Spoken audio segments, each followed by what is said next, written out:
The Harvard board has unanimously agreed to keep Claudine Gay as president after backlash for how she handled anti-Semitism on campus. The board says, quote, President Gay is the right leader to help our community heal and to address the very serious societal issues we are facing, but the president is still facing calls to step down. This is a moral failure of Harvard's leadership and higher education leadership at the highest levels. And the only change they have made to their code of conduct, where they failed to condemn calls for genocide of the Jewish people, the only update to the code of conduct is to allow a plagiarist as the president of Harvard. Fox News contributor and columnist for The Messenger, Joe Concha, joins me now. Joe, this decision to keep her on as president speaks volumes on so many levels. And Todd, this is clearly one test that Harvard has failed craptastically. I mean, we should be referring to Claudine Gay as Harvard's ex-president this morning to make the comments that she did, that calls for genocide of Jews is A-OK on campus as long as it's in the proper context, is stunning. But it's not surprising because this is, Harvard we're talking about.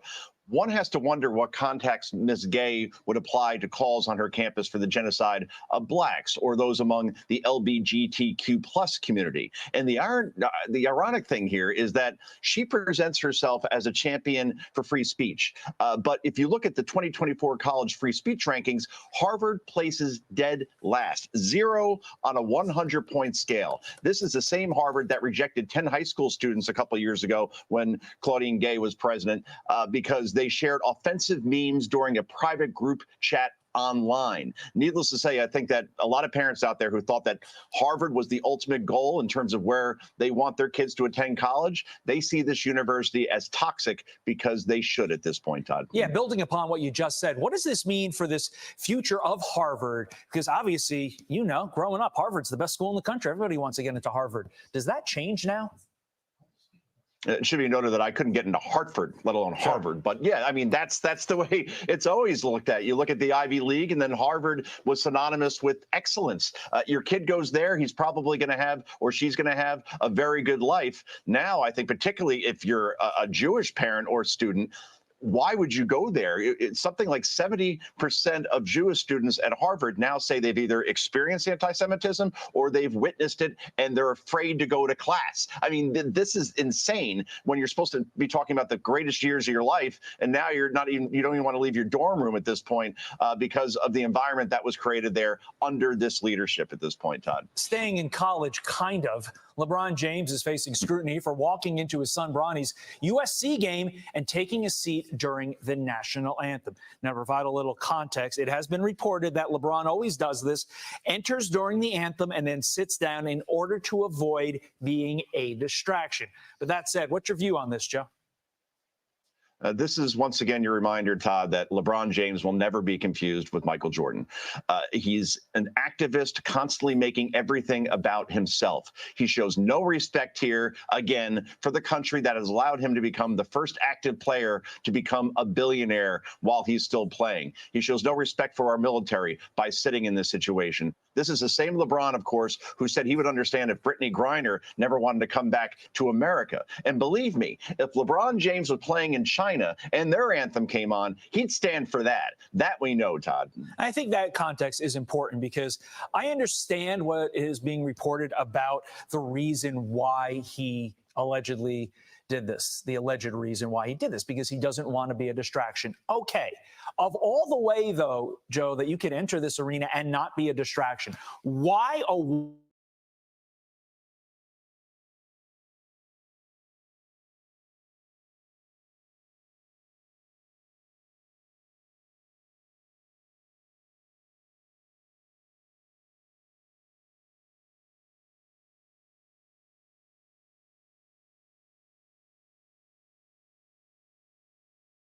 Let's get to it. Tucker Carlson is a political commentator, author who hosted the nightly political talk show Tucker Carlson Tonight on Fox News from 2016 to 2023.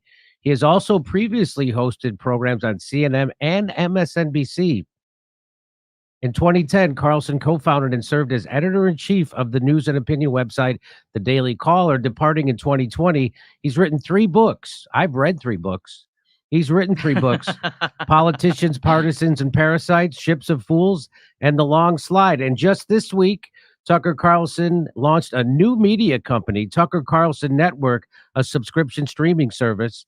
And here's the announcement. They told you the guys torching Wendy's in 2020 were mostly peaceful. They said that masks worked. They told you the vax was safe. They've tried to convince you that Russia blew up its own pipeline. The corporate media lied too much, and it killed them. We're driving to see you join us on. Believe me when I tell you. Wait. I should be boycotting Bud Light. Fantastic job. Thank you. That was amazing. So let's welcome Tucker Carlson and the new Tucker Carlson Network. Hey, Tucker, thanks for coming on, pal. Thanks, Jimmy. Thanks for having me. I appreciate it.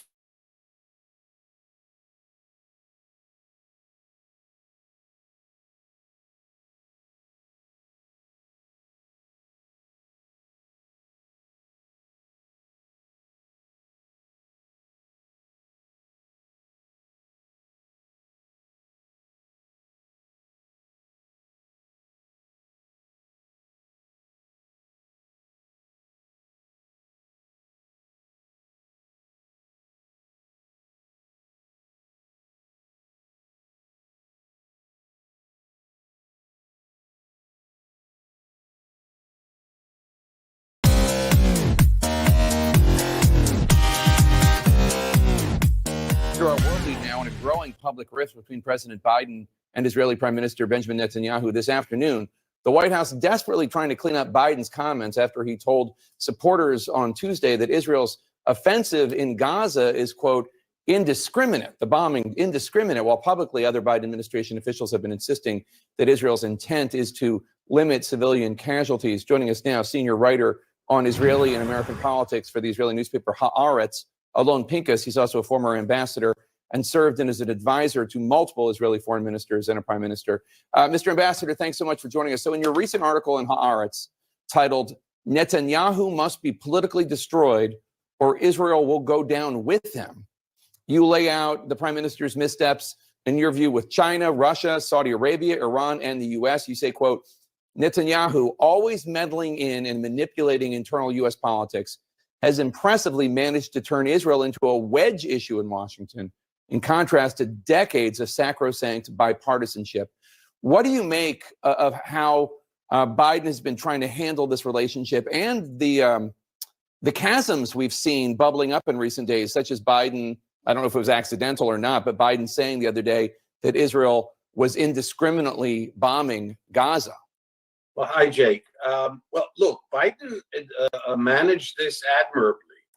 I mean, I can't think of any other president, Republican or Democrat, that would have handled this in a better way, given that parallel to this, there's a Ukraine crisis, and parallel to that, there's a China challenge and all that, and other things. But by handling it the way he did, he also put himself in a certain bind. By extending to Israel his generous, heartfelt, unwavering support, by visiting here, 11 days after the war broke out, after the atrocities of October 7th, he positioned himself in a way that he thought in due time would allow him to apply pressure or use levers of power or influence over Netanyahu. What he didn't, apparently, what no one in Washington thought would happen is that out of the catastrophe of 7 October, Mr. Netanyahu will go back to his old MO, to his old modus operandi, and try to instigate a showdown with Biden, because it helps. He thinks, at least, it helps him politically. How concerned are you? I've heard some Israelis express this concern that the prime minister is going to continue this war in Gaza longer than it needs to go, because the moment it's over, those crowds calling for his resignation and the political desire to get rid of him as prime minister, and you know this better than I, it's very strong. He's very unpopular right now. I think his approval rating is like 25%. that he just wants to stave that off as much as possible. Do you think he's actually cynical enough that he would extend the war longer than it needs to go so as to stave that off? Absolutely. On a scale of 1 to 10, he's an 11 in terms of cynicism and the way he's trying to. Welcome to a Thursday edition of Straight Outta Politics. I'm your host for today. I'm Jay, or CJ on social media. That stands for Compton J on social media. Look me up on Twitter. You can follow me at Compton Made Me on Twitter. Make sure you do that. It's the summer daylight, so you see a lot of this daylight shining on my face. You might see some lines. I tried to fix it without completely closing the blinds. So this is the best it gets. But if you're just arriving, hit that like button. Let's start it out at 150 likes is the target. So 150 likes is the target. We got a couple of stories I wanted to get to. Almost did not go live today. You saw yesterday, took the break off, trying to do so many things with Aaron being out. I'm kind of taking up the slack of some of the editing. So tried to work on that yesterday and got those clips out yesterday. One thing we need to remind everybody, and that is check your subscription. Make sure you're subscribed. YouTube, since October 8th, YouTube has been removing double-digit numbers of our subscribers every single day. And I didn't even notice it until I started my own separate account. I noticed it was unfollowed, then I followed back, then it was unfollowed again, and it kept doing the same cycle.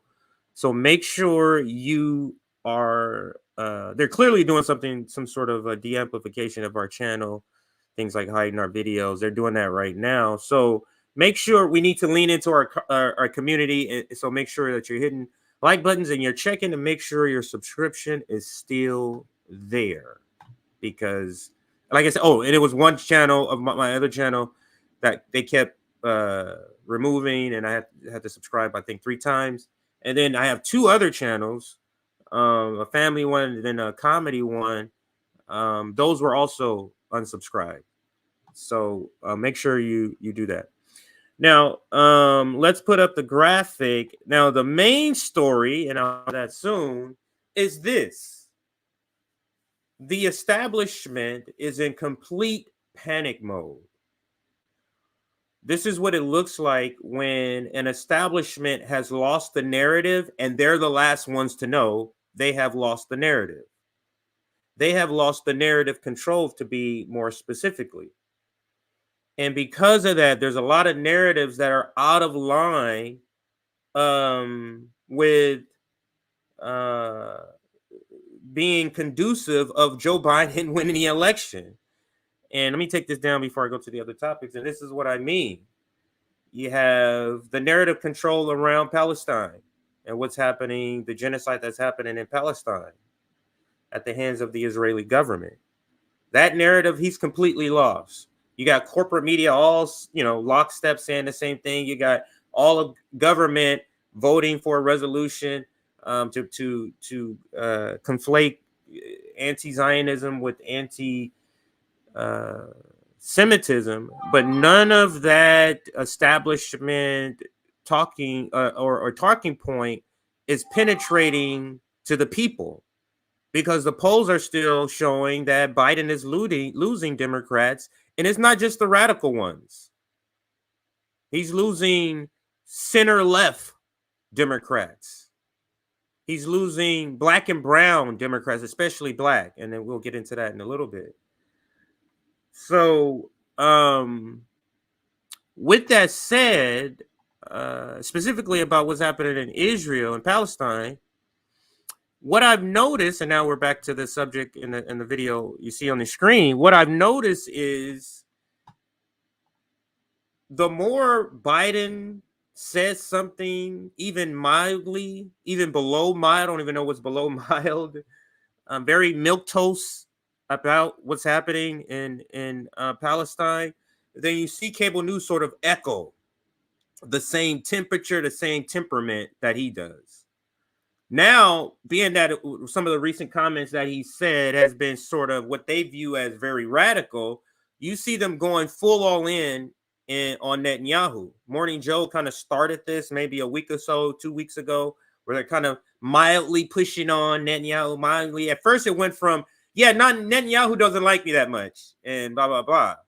That's the first sort of critique I heard. To now, Netanyahu got to go. And we're going to get to another segment in just a minute where the ambassador comes on for Israel, ambassador to the UK. And then in that same segment, they're going to be talking more about Netanyahu. So we're going to be getting into that in just a second. But we're starting here. And who is this Jake? No, this is Jake Tapper. And this is an opinion piece. And it says Netanyahu must be politically destroyed, or Israel will go down with him. And this is an opinion piece that was written on is the way you say it is Haaretz? Is that how you say it? Let me turn this volume down. Haaretz. And this is the writer. So let's continue what he's saying here. Actually, let me back it up just a little bit and let it play for the sake of editing. China challenge and all that, and other things. But by handling it the way he did, he also put himself in a certain bind. By extending to Israel his generous, heartfelt. So he was in the middle of saying how Biden has been doing good, but because of his positioning on Israel, and then I'm going to let him finish, but that was the context since it was in the middle, and I'm going to rewind it just so you can give the full context. And other things. But by handling it the way he did, he also put himself in a certain bind. By extending to Israel his generous, heartfelt, unwavering support, by visiting here, 11 days after the war broke out, after the atrocities of October 7th, he positioned himself in a way that he thought in due time would allow him to apply pressure or use levers of power or influence over Netanyahu. What he didn't apparently, what no one in Washington thought would happen is that out of the catastrophe of 7 October, Mr. Netanyahu will go back to his old MO, to his old modus operandi, and try to instigate a showdown with Biden, because it helps. He thinks, at least, it helps him politically. How concerned are you? So is what's sort of happening in both countries, respectively, Israel and the U.S., being against the other leader in your own company plays well. So being against Biden in Israel plays well for Netanyahu. That's essentially what this writer is saying, that he's going to be running against Biden. Biden is saying not saying ceasefire, but humanitarian pauses. Biden is saying come up with a different strategy. Maybe he's saying ceasefire in the background. Biden is saying all these things, and him, whose poll numbers are so low, who the people want out, is trying to save or extend his rule by being some sort of wartime president. And this sort of speaks to an article I covered before from World Star Socialist website. I'm not World Star, I always say that. World Socialist website. It says that because World Star is WS, and then that website is WS2. That's why I always get it mixed up. But it was an article there where it was saying that Netanyahu let October 7th happen so that he can come back and be the wartime president, similar to what people would accuse George Bush of in some quote unquote conspiracy theory groups. But let's continue with a little bit more of this, and then we're going to get to the Morning Joe part of this. For you, I've heard some Israelis express this concern that the prime minister is going to continue this war in Gaza longer than it needs to go because the moment it's over, those crowds calling for his resignation and the political desire to get rid of him as prime minister, and you know this better than I, it's very strong. He's very unpopular right now. I think his approval rating is like 25%. That he just wants to stave that off as much as possible. Do you think he's actually cynical enough that he would extend the war longer than it needs to go so as to stave that off? Now, you hear the question. Is he as cynical? Is he diabolical is the question I would say. Is he as diabolical as that? Now, when we're talking about serious shit, you stay within the bounds of reality. Scale, if you're trying to use a scale, 1 to 10 is the scale. So if you say 0, you're really not being serious about answering the question. You say 20 on the scale of 1 to 10, you're really not answering the question seriously. Or you're intentionally trying to be over the top because you're trying to press the point. Now, let's see what he answers this question. Absolutely. On a scale of 1 to 10, he's an 11 in terms of cynicism and so on a scale of 1 to 10, he's off the charts, according to this Israeli writer for this very well-known newspaper. He's an 11. So absolutely, he would go ahead and do the things that the World Socialist website reported on, and being the mastermind, or at least allowing October 7th happen. This is why the reports of them knowing that October 7th was going to happen, or at least knowing and having the details a year in advance. But if you're a government who wants who needs a reason to go in and exterminate a people, to ethnically cleanse and genocide a people, you just kind of go, oh, this is a warning. And you go, oh, I never got the warning. Oh, and that's what you do when you allow it to happen. But it seems like if that was the plan, that plan has fallen apart and is falling apart and continues to fall apart right in front of our eyes. Now, let's get into the next part of this. So that's Case Study QB clip. Shout out Case Study QB for that clip. Now let's get to Morning Joe, and we're going to be playing a lot of Morning Joe for different topics today. They I guess decided to cover some different topics, but let's listen here. They're going to get to the ambassador. They're going to talk about Netanyahu. So we're sort of meshing two things together. Biden allows cable news to go after Netanyahu. And then we're also talking about Israeli ambassador says no to a two-state solution. So let's listen. Morning Joe. An advanced stage of clearing an area. The 10th soldier died in a separate battle in northern Gaza. Meanwhile, in southern Gaza, the Israeli military has ramped up its attacks. According to the Washington Post, 20% of the buildings in the area's largest city have been damaged in Israeli airstrikes. President Biden criticized Israel's military campaign earlier this week at a fundraiser, saying the country is losing international support because of its, quote, indiscriminate bombings.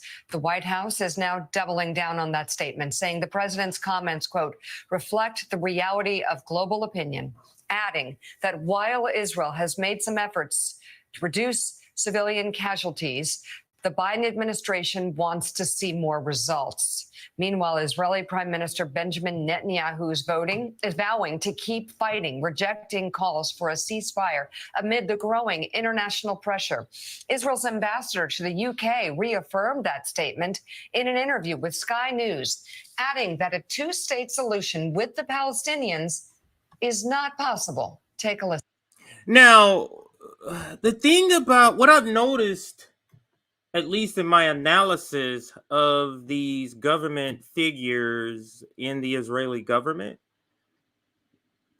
I always think to myself, the last Israeli governmental person that I did a segment on, there's nobody that can get more unhinged than that person. That's always sort of my threshold. And I'm always like, you know, you can't get any more psychopathic than some of the things I've heard. And then I see the latest thing. So let's listen to this Israeli ambassador to the UK. She's on BBC, and let's listen. Oops, didn't hit it. Let's listen. Listen. We know we cannot negotiate with Hamas. It means we need to have a better future for the Palestinians. And in order to achieve that, you need to do what you did. Still a chance for a two-state solution? I think it's about time for the world to realize the Oslo paradigm failed on the 7th of October, and we need to build a new one. So I should have said this before I started the video. Let's understand RBN's position. A two-state solution is not at all should be the solution. What should be the solution is this is officially Palestine, and if Israelis want to live in Palestine, they're allowed to live in Palestine, free from violence, free from ridicule, free from any of those things. But this is Palestine. That's the solution. Somebody doesn't come into your house, violently take over each room, room by room, assigns your room to other people. This is what they're doing with settlers, to other of their friends, while murdering and killing your relatives and kids. And then you go, oh, let's split the house up. So no. But even this conservative answer to this issue that Palestine has, the occupation issue, of a two-state solution, is not good enough for the ultra-right conservatives of the Israeli government. And I don't know if Nazis don't hear that they sound crazy,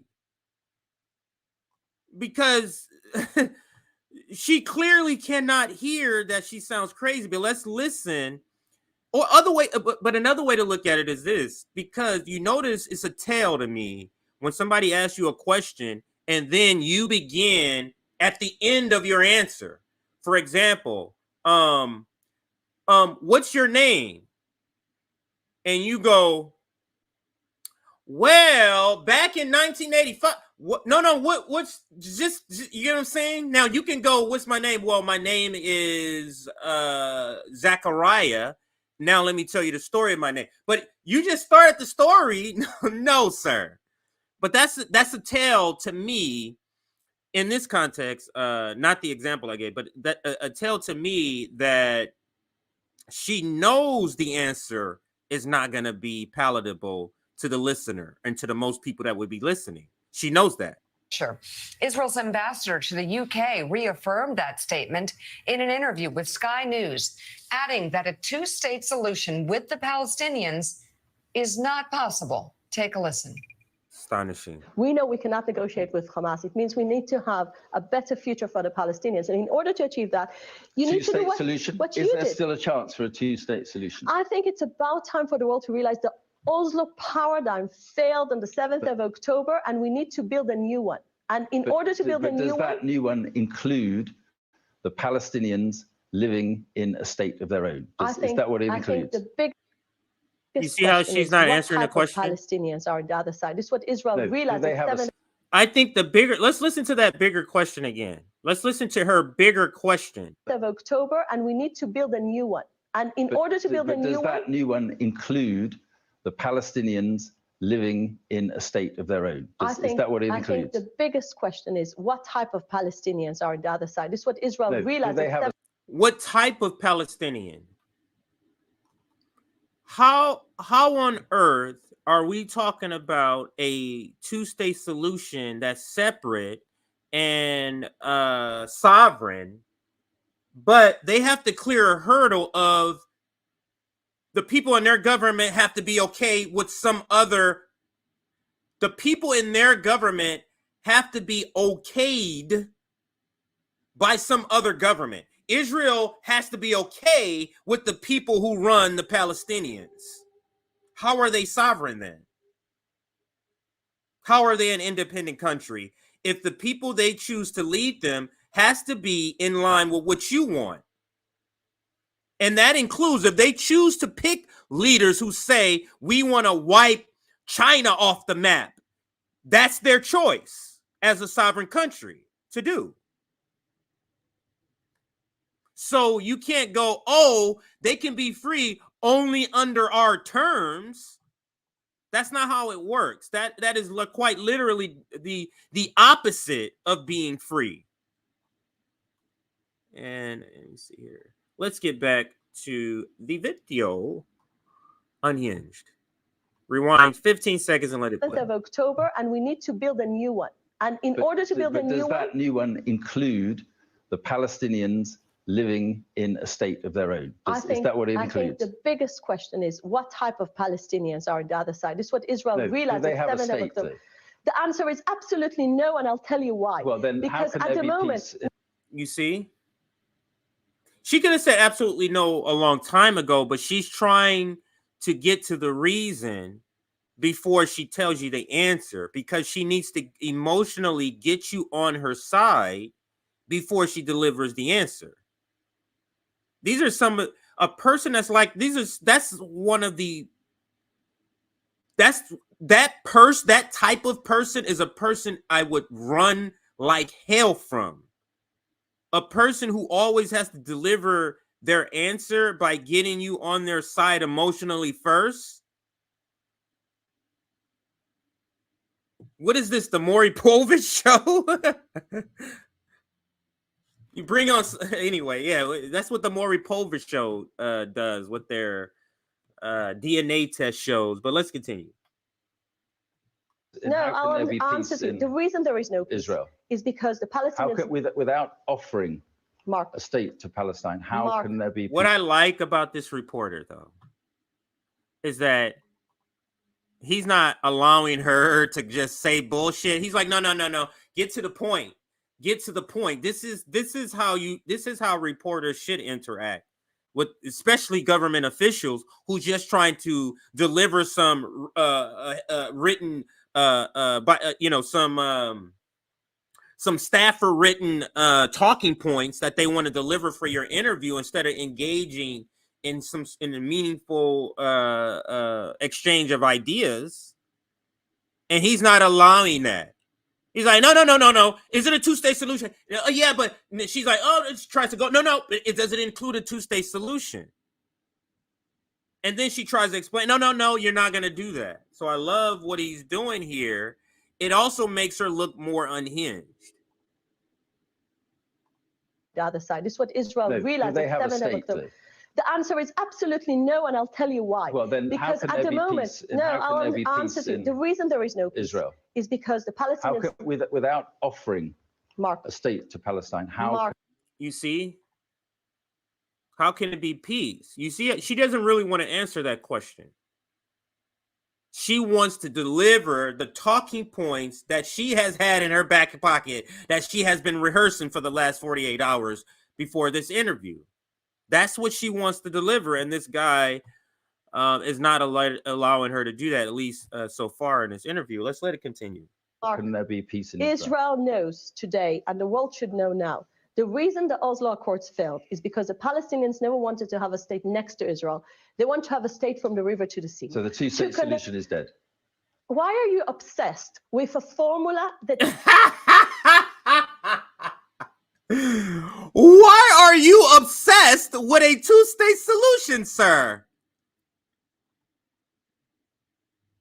Like I said earlier, it doesn't appear as if, just like Nazis, that Zionists understand how ridiculous they sound to everybody else. That never worked, that created this radical people in the other side. Why are you obsessed with that? Think about it. Is that normal to carry on with a solution that never worked in the past? The Palestinians kept on denying, and now it will create another terror state. Israel is not interested in that. That is Israel's ambassador to the UK speaking yesterday. So Ed Luce, the two-state solution is what explicitly the United States government has called for. Here's what the President conflict Biden with has been Biden. talking Here's about the conflict a little with more, Biden. actually, just in the last few days, even as the solution at the end of all this, once Israel, as it is trying to root out Hamas, when it has achieved that, what peace might look like, but an absolute non-starter, as we just heard there from the ambassador, and obviously for the Prime Minister Netanyahu as well. Yeah, talk Willie, about saying the quiet part out loud. What she said very explicitly there is what Netanyahu has been making sort of very clear in other words, since October the 7th, but actually since he began his political career. He has always been opposed to a Palestinian state. His selling point as Israel's leader, and in multiple elections he's been re-elected, has been that he will provide security to Israelis. Well, he's completely failed to do that. The intelligence failure on October the 7th is being laid at his door. He would lose an election now. So he's looking for another tagline. And instead of me being Mr. Security, he's going to be Mr. No Palestine. That's what he's going to fight the election on. And of course, that directly clashes with what the Biden administration is saying the day after goal should be. And this could quite possibly be the reason why Joe Biden and cable news is being allowed to sort of go after Netanyahu, because Netanyahu has been unpopular. On October 8th, Netanyahu was unpopular. Netanyahu was unpopular during Thanksgiving.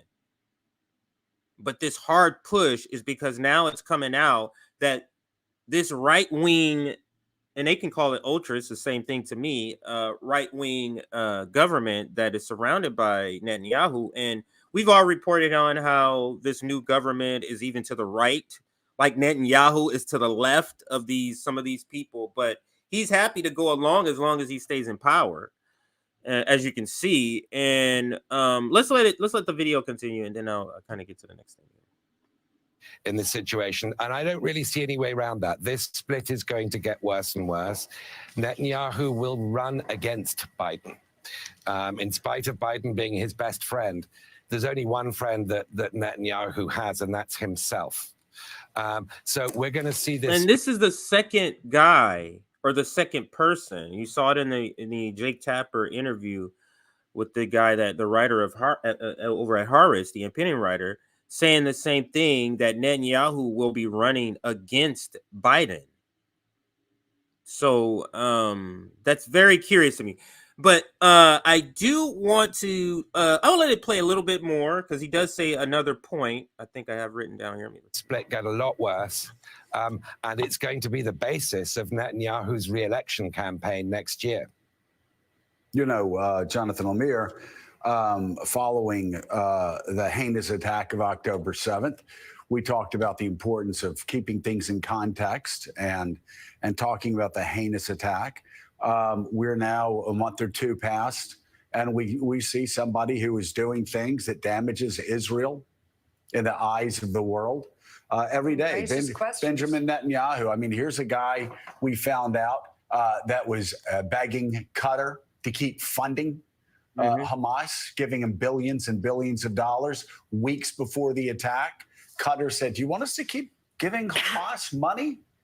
And the answer from Netanyahu's government was yes, keep giving him money. Netanyahu's government had the secret plans written down that Hamas had to destroy, to go through the gate and to rape, detailed document, burn, kill, shoot Israelis, and the Netanyahu government ignored it.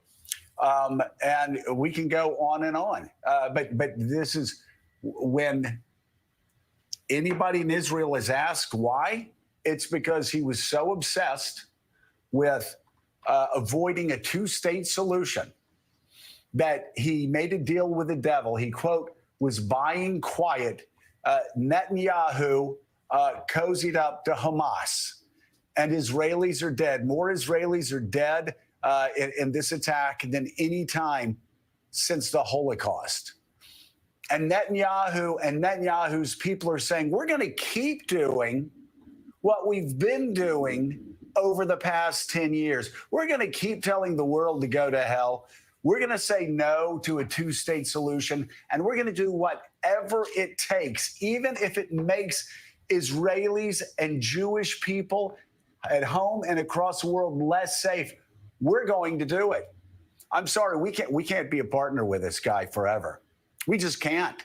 We can't be a partner with a guy that allowed Jews to be raped, shot, killed, and burned, and his government did nothing. It feels like what they're going to try to do is make it seem like a Marianne Williamson sort of stance on Israel. It's all Netanyahu and the right-wing Israel. If they weren't there, that's the okay Israel. Like Israel wasn't terrible before this so-called ultra right-wing government. But it's the same stance that Marianne Williamson takes. So maybe because of the pollings they're seeing on Palestine, they're going to take that position. It's yeah, we're against what's happening over there in Israel because of Netanyahu, while still funding them, while still sending weapons, because the problem is not the weapons or the funding, it's Netanyahu. And if that's the strategy, oh God, these people, they got degrees in making decisions like this.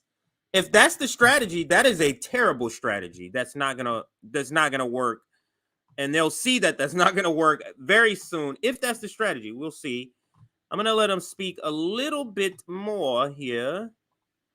Nothing for 8, 9, 10, 11 hours. And we can't continue to be an ally with a guy that actually turned the spigots of money on to Hamas, telling Qatar to give them billions and billions of dollars.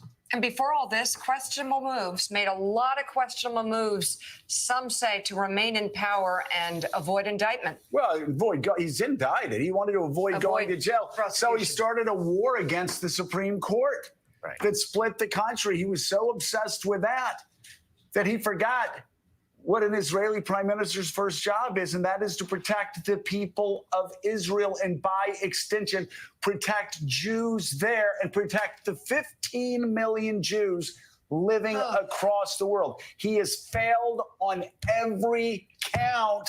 We cannot continue supporting Benjamin Netanyahu. They need to put somebody in power that's more interested in protecting Israelis and protecting Jews than they are interested in protecting themselves from staying out of jail.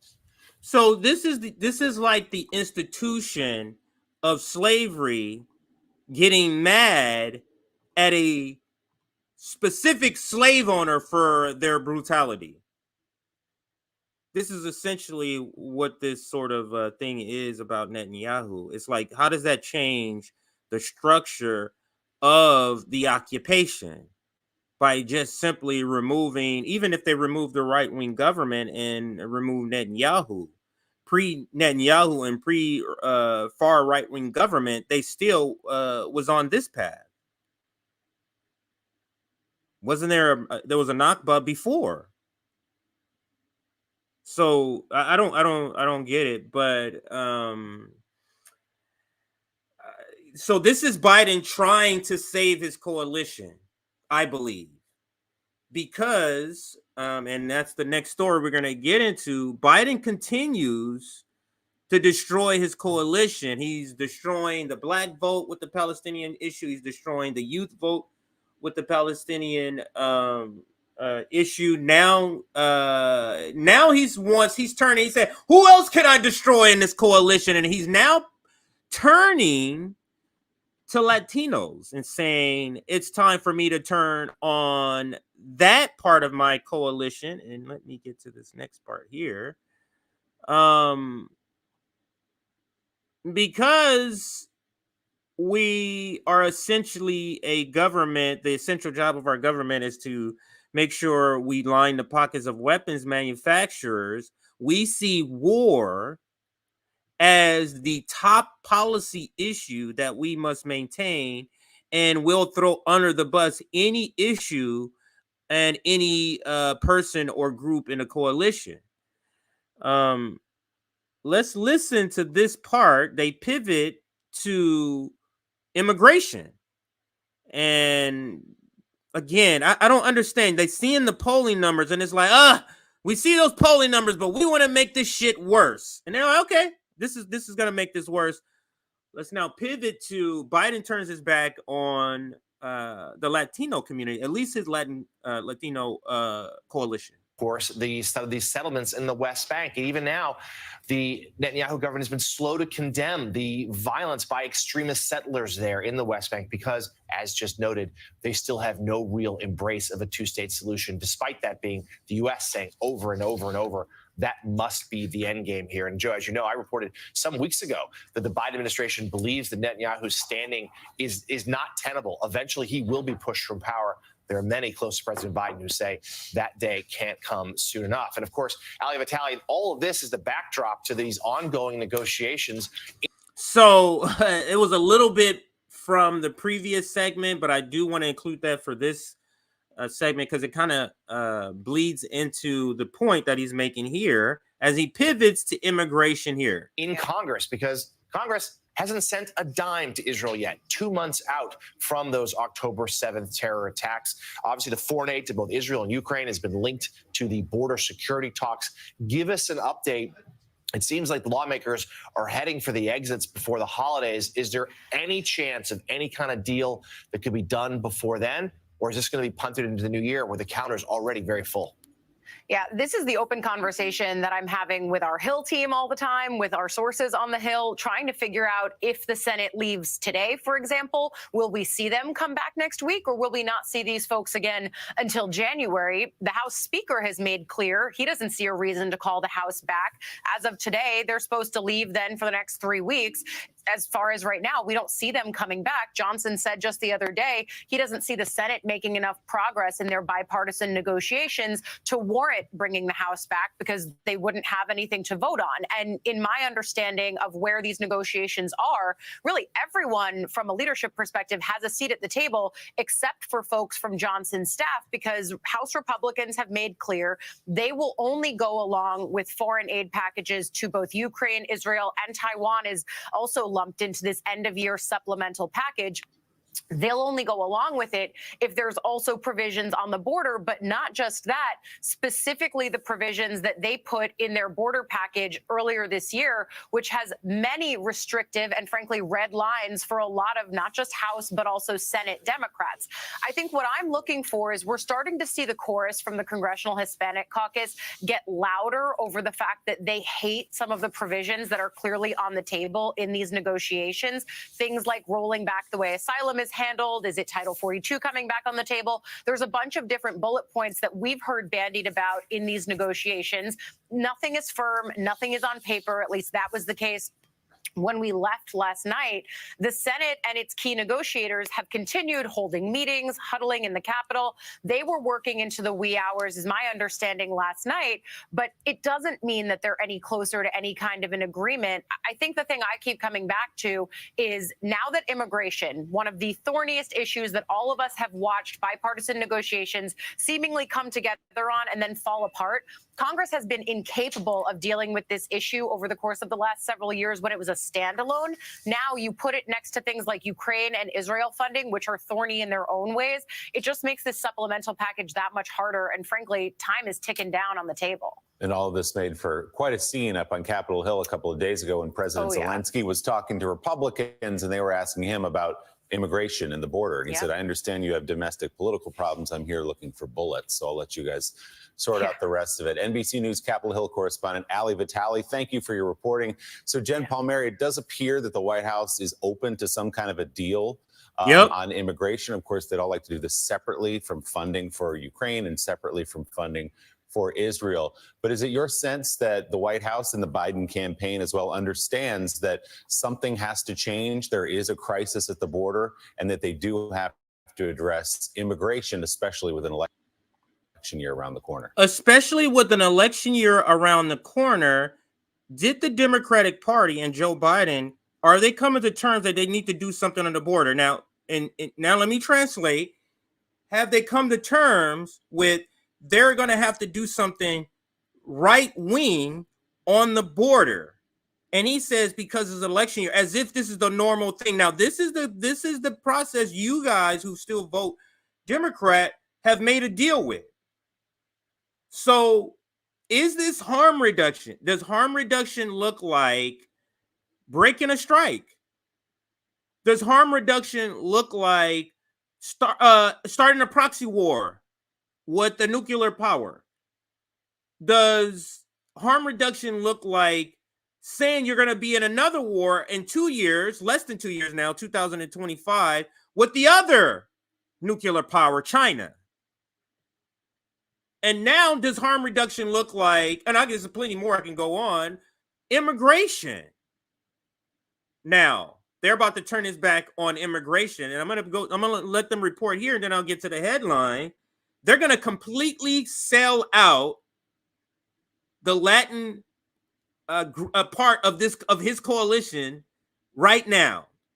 So with the Palestinian issue, he said he's fucking off black people and youth, and he said, these pesky Latino groups, they're still with me. What can I do to kick these people off my coalition too? How about striking a deal against immigration? Because you want money for war. That's the trade-off. So all those professional managerial classes who said, come on, he's gonna be the best on immigration at the border, killing it with deportations. And now it's about to sell you up. But let's listen. Jen Palmieri. Now, when politicians start to stutter, that's a tell. Watch how hard it is for her. She finds it to talk about this issue here. Yes. I mean, in one word, yes.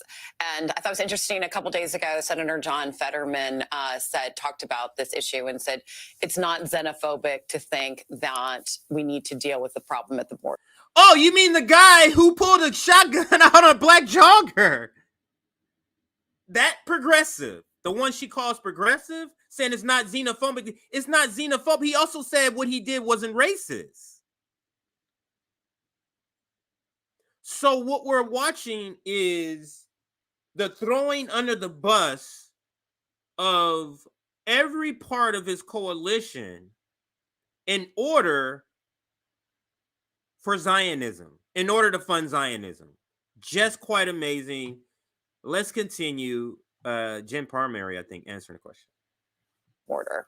There is an actual problem at the border. He said something like, the population of Pittsburgh it's the equivalent of that showing up there, and we need to deal with it. And so when you have progressive senators like that saying this is a problem that we need to deal with, it suggests. You see how people like John Fetterman use so-called progressives like this on an issue where the Democratic Party they pretend and they virtue signal that they're the left version of this. And when they have to buy or sell a right tactic or a right-wing tactic or policy that they have to push to their own people, they use progressive tools like AOC and John Fetterman to say, look, and Bernie Sanders, look, even the progressive is okay with it. Just despicable, but I'll rewind in 15 seconds and let it play more. There is an actual problem at the border. He said something like, the population of Pittsburgh it's the equivalent of that showing up there, and we need to deal with it. And so when you have progressive senators like that saying this is a problem that we need to deal with, it suggests that the dynamics of the issue, not the dynamics of the issue are moving, but that the recognition of just the logistical human problem at the border is recognized. I have heard from senators that they feel that this deal can happen. Ali is certainly right, though, that the details matter a lot and that there's concern that you don't want to, understanding that something may need to be done here, but not to give away too much that you're starting a new baseline for longer term negotiations that have undone a lot of of some of the protections, particularly, So she's using a lot of words to say, don't agree to something here that you can't go back on for a longer term agreement. So for short-term gains, you want to give away the bank, and then when you want to negotiate long-term, for short-term gains, you want to pay $100 million for what you want to get. But then when it's time to negotiate long-term, you want to say, "Oh, I'm not offering 100. I'm only offering 50 million." And be like, "What? Why would I take that when you gave me 100 million during the tip rate time?" That some of the asylum and You humanitarian see how she's stuttering here? That there's a concern about the details, how she's but stuttering? I think that would the White House want to get something done Let here? me Yes. rewind. Watch how she stutters. She's been There's talking concern that perfectly you this whole don't want time. to understanding that something may need to be done here, but not to give away too much. That you're starting a new baseline for longer term negotiations that have undone a lot of some of the protections, particularly some Right of here. the Right here. asylum and humanitarian protections. That there's a concern about the details, but I think that would the White House want to get something done here? Yes, they do. So if we are around 1860, slavery's still happening, but it's 4 years away from it being so-called abolished. And you have the abolitionists who have teamed up with a more moderate group who's not necessarily, they're down for abolition if we get it, but they're okay if we don't get abolition of slavery. And imagine that's the context, and this person is now coming to sell to the abolitionists how they need to do some setbacks in the gains they have had, and even under the structure of slavery. Oh, you have to treat the slave at least this. Oh, you have to treat the slave at least this. You're coming in and saying, oh, all those sort of things we're going to get rid of. Okay. Is that okay, guys? That's what they're saying here.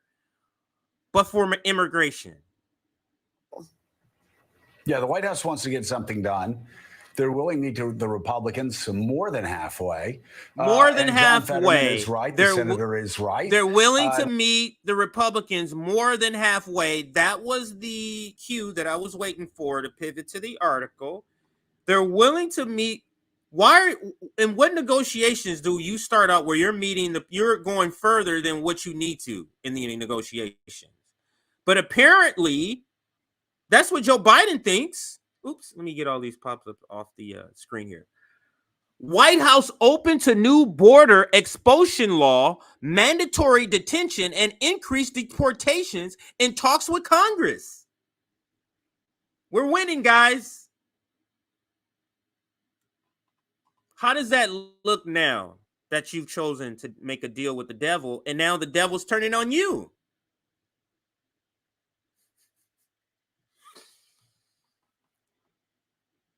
Exactly. That's the art of the deal, right? Desert Mantis. Dems always negotiate from a weak position. That's because it's a uniparty who wants to go a particular way. They want to go right. So the people who's supposed to obstruct the pushing of going right is here with a mini hurdle. You know what I mean? They got a hurdle you can literally skip over. That's their opposition. And that's the analogy, the quickest off the cuff analogy I can come up with that I think is kind of spot on. But let's read a little bit from this article. Here we go. The Biden administration on Tuesday indicated to congressional lawmakers that it would be willing to support a new border authority to expel migrants within asylum screenings, as well as a dramatic expansion of immigration detention and deportation. To convince Republicans to back Ukraine, 4 people familiar with the matter told CBS News. The White House informed Senate Democrats that it could back those sweeping hardline immigration policy changes as part of the negotiations over President Biden's emergency funding requests a roughly $100 billion package that includes military aid to Israel, Taiwan, and Ukraine. Yes, I did not mention anybody in the United States. That is correct. That says Israel, a different country, Taiwan, a different country, and Ukraine, a different country, as well as money to bolster border enforcement and hire additional immigration officials. So, in order to make a deal with the devil, and understand, this is not a deal to get Medicare for all. This is not a deal to cut the military budget. This is not a deal to do anything that would get left policies in exchange for this right policy. This is a deal to get war money so that we can go and kill some more people over in Israel. That's what this is for.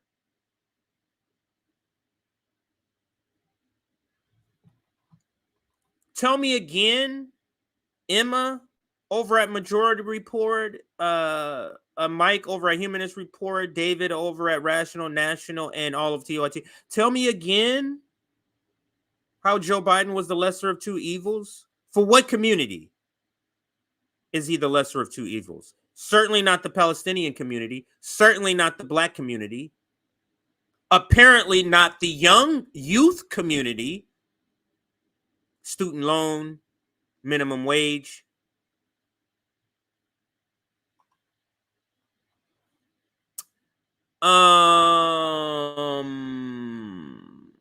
Let me read a little more. For weeks, a small group of senators have been attempting to reach an immigration enforcement deal. Republicans has conditioned any further assistance to Ukraine to policy changes designed to reduce the unprecedented levels of illegal crossings across the southern border. And now you can see even this newspaper, this right-wing CBS News, who markets himself as middle of the road, but just the descriptions that they use here. But understand, when do you see this sort of jousting, this sort of political maneuvering for anything that we want on the left? Who in the Democratic Party is willing to throw a wrench in something as big as military funding to get their left-wing policy like the right does? We are filled with milquetoast people on the left. During a press conference at the White House on Tuesday, Mr. Biden said his team is working, quote, working with Senate Democrats and Republicans to try to find a bipartisan compromise, both in terms of changes in policy and to provide the resources we need to secure the border, end quote. He said he has, quote, offered compromise already, end quote, adding that, quote, holding Ukraine funding hostage in an attempt to force through an extreme Republican partisan agenda on the border is not how it works. We need real solutions. It's not how it works, but that's exactly what you're about to do, Joe Biden, is to sell out the Latin community, a large part of your coalition, a large, and this community, Latin community, along with the Black community, is the community that they're bleeding the most from. Not only bleeding the most from, but is the largest community that's going to the Republican Party. I don't get this. How are you losing? How is the Democratic Party losing Latinos to the Republican Party, who say no to dreamers, who say no to everything that has to do with immigration? Just truly astonishing, amazing. But that's the Democratic Party. I'm going to go back to Twitter now because we go from Biden's issues with Netanyahu in the first segment to Biden selling out the Latin community, the Latin side of his Latino side of his coalition for war money for wars, for more genocide. So now let's go to the main story. And the main story is let me bring up the main story is third-party candidates will become enemy number one for the Democratic establishment, I would say for cable news. Also, because after terrible polling, and this is prolonged polling, and we're going to be talking about a Bloomberg poll that just recently come out where he's down in 7 battleground states. There's a previous poll, I think it was CNN, 6 battlegrounds, now 7 battleground states. And they cover it briefly here. The poll, it's a Bloomberg poll. Let me see if I have the graphic up already. Just to throw up what the poll is. Let me throw up the poll title. We're not going to read it yet.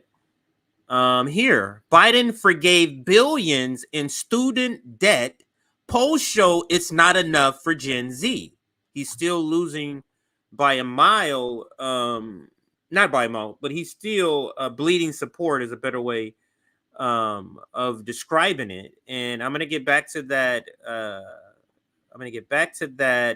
But let me go to this fuss because I want to show the headline, and I did cut out a snippet from this article. Oops.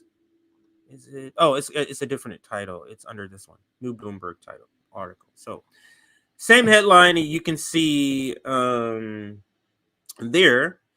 But what I want to do is read a part of it from the side. And you can see, I'm going to be reading on the side if you want to read along. It's on the right-hand side of your screen there.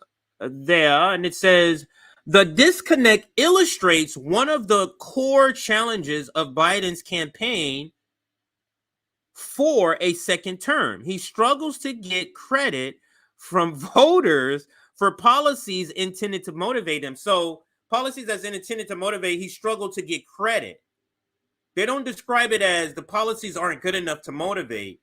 They describe it as this is the policy, this is the thing that he's trying to gain your, and whatever, you must take it and like it.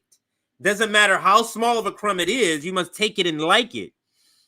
I guess is the position of corporate media. And I continue, that's left him trailing former President Donald Trump in a head-to-head matchup in each of the 7 states in the poll.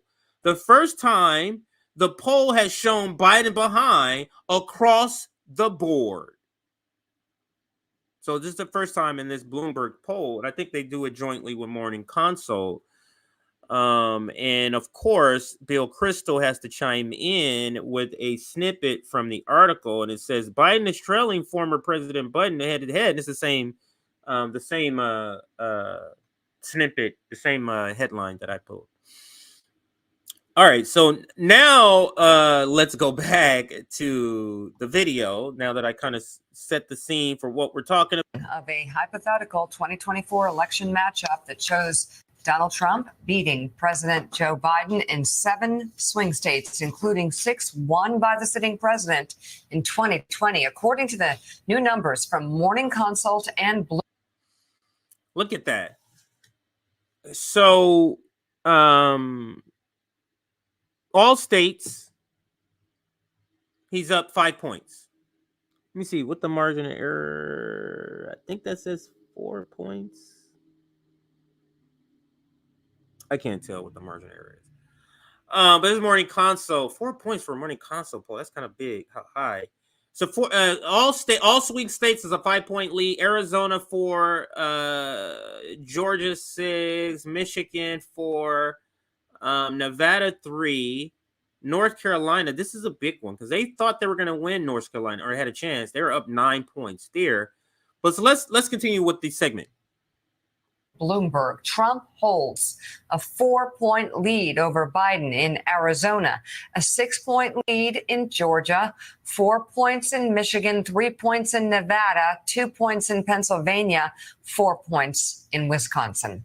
Those in addition to a 9-point lead for Trump in North Carolina, a state he won by less than a point in 2020. The new survey also shows Trump with a 7-point victory across all those battleground states when third-party candidates are included on the ballot. Joining us now, White House reporter for... So when third-party candidates are included on the ballot, all of those polls that were in the margin of error suddenly spring outside of the margin of error. Now, when you have polling falling the way that it is, or let's just talk about trajectory. This is what they like. So the polling is trajectory going down. The trajectory of your poll is this way.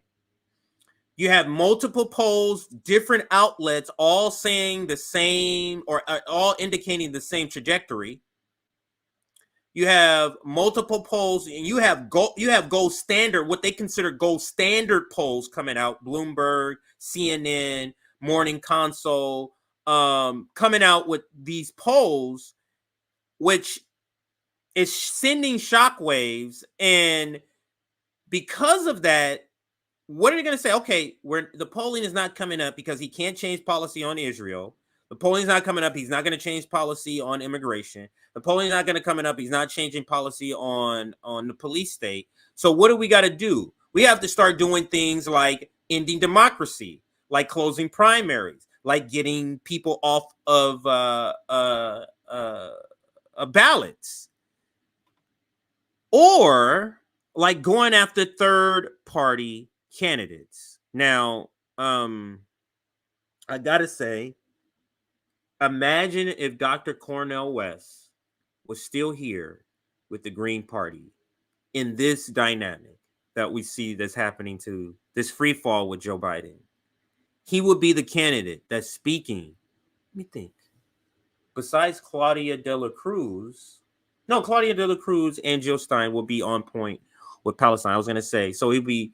But if he would be in place of Jill Stein, she's only running because he's not running, because she understood there has to be somebody running at this time for this particular election with these options, and the polls being what they were for Joe Biden. But let's continue. For Bloomberg, Kayla Gardner with more on these poll numbers. Kayla, what stood out to you?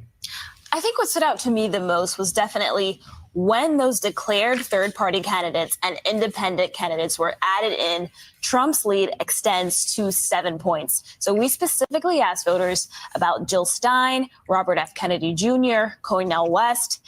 Robert F. Kennedy Jr. by far had the most support at 9%. And I think this really underscores some of Democrats' worst fears. They had fear that some of these candidates were going to pull away voters from Joe Biden, of course, and this poll at least suggests that they will. So because a poll like this suggests that they will, you can best believe the piranhas have entered the water and will be going after these third-party candidates. Now, is in our opinion, and Nick and I will just speak for Nick and I, that somebody has already reached Dr. Cornel West. This is the whole reason he left the Green Party. Could you imagine if Dr. Cornel West was actually on these ballots? Now, I must say, RFK Jr. could be polling. That's fine and dandy. But if you don't have the money behind you to get the signatures to get on ballots, all the polling means nothing. Because 9% of zero is what? Zero. We all know math. 0 times anything is 0, right? So let's continue with this segment. We have seen Democratic efforts to push back against some of these candidates. We've seen some PACs like Move On, the Iron PAC, basically arguing that these candidates do not have a path to the presidency. Move On also debated no labels, which could also put out a candidate in early 2024. And that just adds to the worries that if more candidates, third-party candidates specifically, add to this race, that it could eventually hurt Joe Biden. Kayla, when you look at the numbers, I never, just recently, I've never seen so many segments lately where there's just awkward silence because they literally don't know what to say with some of these numbers and things that are being said, and they almost know not to say much about it. They just kind of let the reporters say was read, and then they just kind of pivot. No commentary about it because they don't want. Anyway, I'll leave it there. I don't want to go into that part. But let's that Biden is losing. Where he's losing from, it's often it's young voters, it's people of color, especially younger Black men, younger Hispanic men. Are you seeing that in this poll as well? Yeah, that's right. Young voters, Black voters in particular, were also people that were most likely to say that they could consider a new or alternative. I must say that does my heart very well. That to hear that Black voters are some of the group that's at the forefront of saying fuck this guy Joe Biden, or at least I'm open up to a third party candidate. But they are saying both, actually, because as in the polls, the polling for Black voters and Black men has dropped for Joe Biden, and I'm happy to hear that. I hope it continues to drop. Alternate political party. But I think the thing that stood out the most in this poll was the economy continues to weigh on the president. There was some good signs for Joe Biden, though. People were less likely than in an October poll to say that they, I'm sorry, excuse me, but that they thought that prices were increasing. They were less likely. And they were also more likely to say that their local economy was better than the national economy. So there is some signs that the White House has been hoping that moderating inflation could start to resonate with voters. And this poll starts to show that some of those things are resonating there. So, okay, let's check through a couple of these states with the idea that, we're still a year out. There's a lot of caveats. Things can change. And these margins are all close, most within even, in fact, the margin of error, particularly if it is just a one-on-one race. There's a lot of concern about Michigan among Democrats in the wake of the Israel-Hamas war, where they're seeing Arab American voters, Muslim voters break away from the president. Not necessarily say they'd vote for Trump, but they might stay home. That's a concern, and Trump up for there. Also, the other one that grabbed me is that when you talk to Biden people, and I did some this week, they think that in addition to having to play defense in these swing states, the one where they think they can go on the offense, they might be able to pluck from Trump's column, is North Carolina. But that here, down 9, that seems like a pretty substantial number. Agreed. North Carolina, at least according to this poll, is not something that's in the margin of error. Also, Georgia, which the president won by a very close margin as well. And I think the concern was in 2020, Biden had such small margins. He cannot afford to lose some of these key blocks, like you mentioned, Arab Americans, young voters, Black voters. So I think they're really going to have to go on the offense. And something that I think is important to watch, especially in the economy, is they have been talking about price gouging. They're really putting pressure on corporate America, on companies to start bringing down some of those prices, especially in the healthcare industry and the oil industry. All right. Now, let's bring up the accompanying article to get a little more detail. That's the segment that covers this article briefly, but we're going to go ahead and read a little more detail on this article here. Let me change this here. Let's put up here. All right, let's read. Again, the headline reads, Biden forgave billions in student debt. Poll shows it's not enough for Gen Z.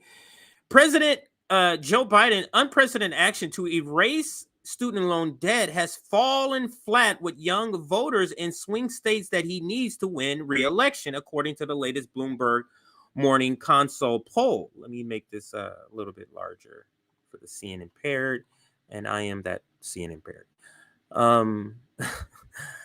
The disconnect illustrates one of the core challenges of Biden's campaign for a second term. He struggles to get credit from voters for policies intended to motivate them. That's left him trailing former President Donald Trump in a head-to-head matchup in each of the 7 states in the poll. The first time the poll has shown Biden behind across the board. Biden is not reaching Gen Z swing state voters with his plan to cancel student loan debt. A plurality of swing state Gen Z voters, those born in 1997 or later, say Biden is not doing enough to address the burden of student loan payment. Even after he has erased $127 billion in such debt in initiatives that are widely thought to be aimed at locking in the key demographic, a majority of this group approves of the reliefs his administration has already provided to borrowers, but they were also less likely to have heard about the debt cancellation that older voters.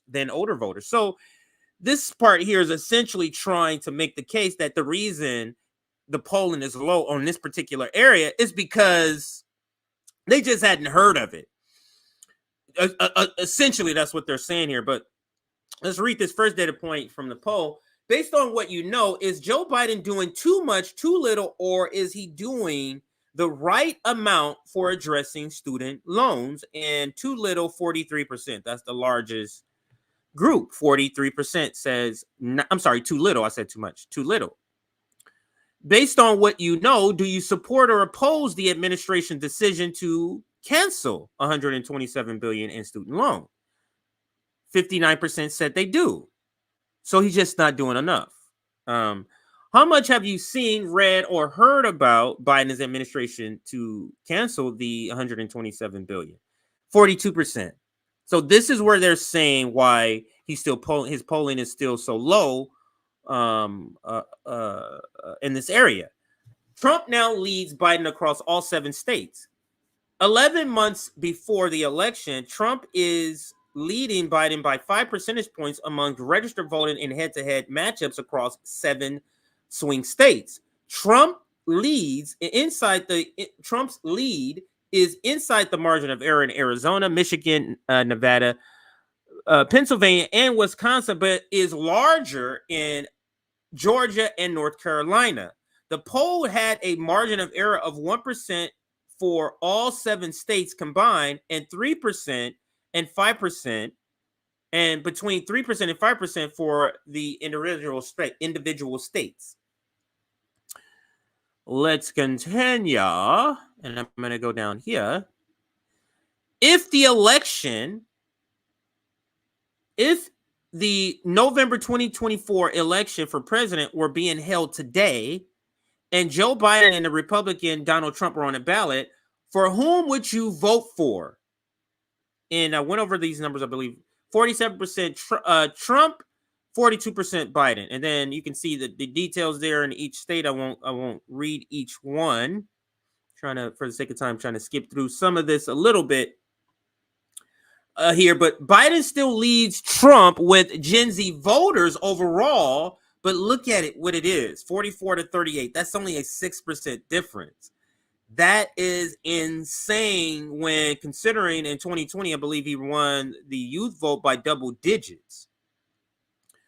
Now let's continue. The poll shows Biden faces hurdles with his wider coalition.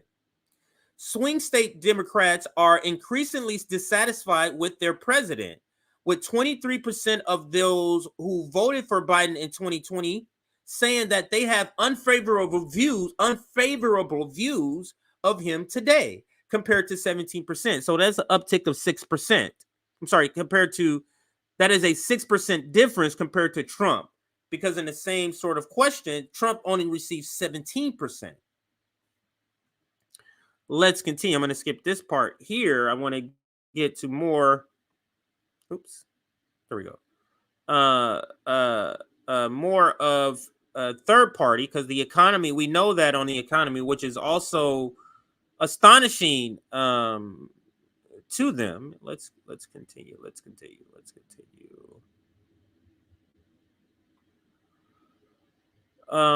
They get to the methodology here. I did want to kind of show this to give you the details of the poll, and then I want to scroll back up, because they go through a lot of numbers. The Bloomberg Morning Consult poll surveyed 4,900 people, or 4,935. Registered voters in 7 states, 796 in Arizona, 801 in Georgia, 703 in Michigan, 451 in Nevada, and 704 in North Carolina, 799 in Pennsylvania, 681 in Wisconsin.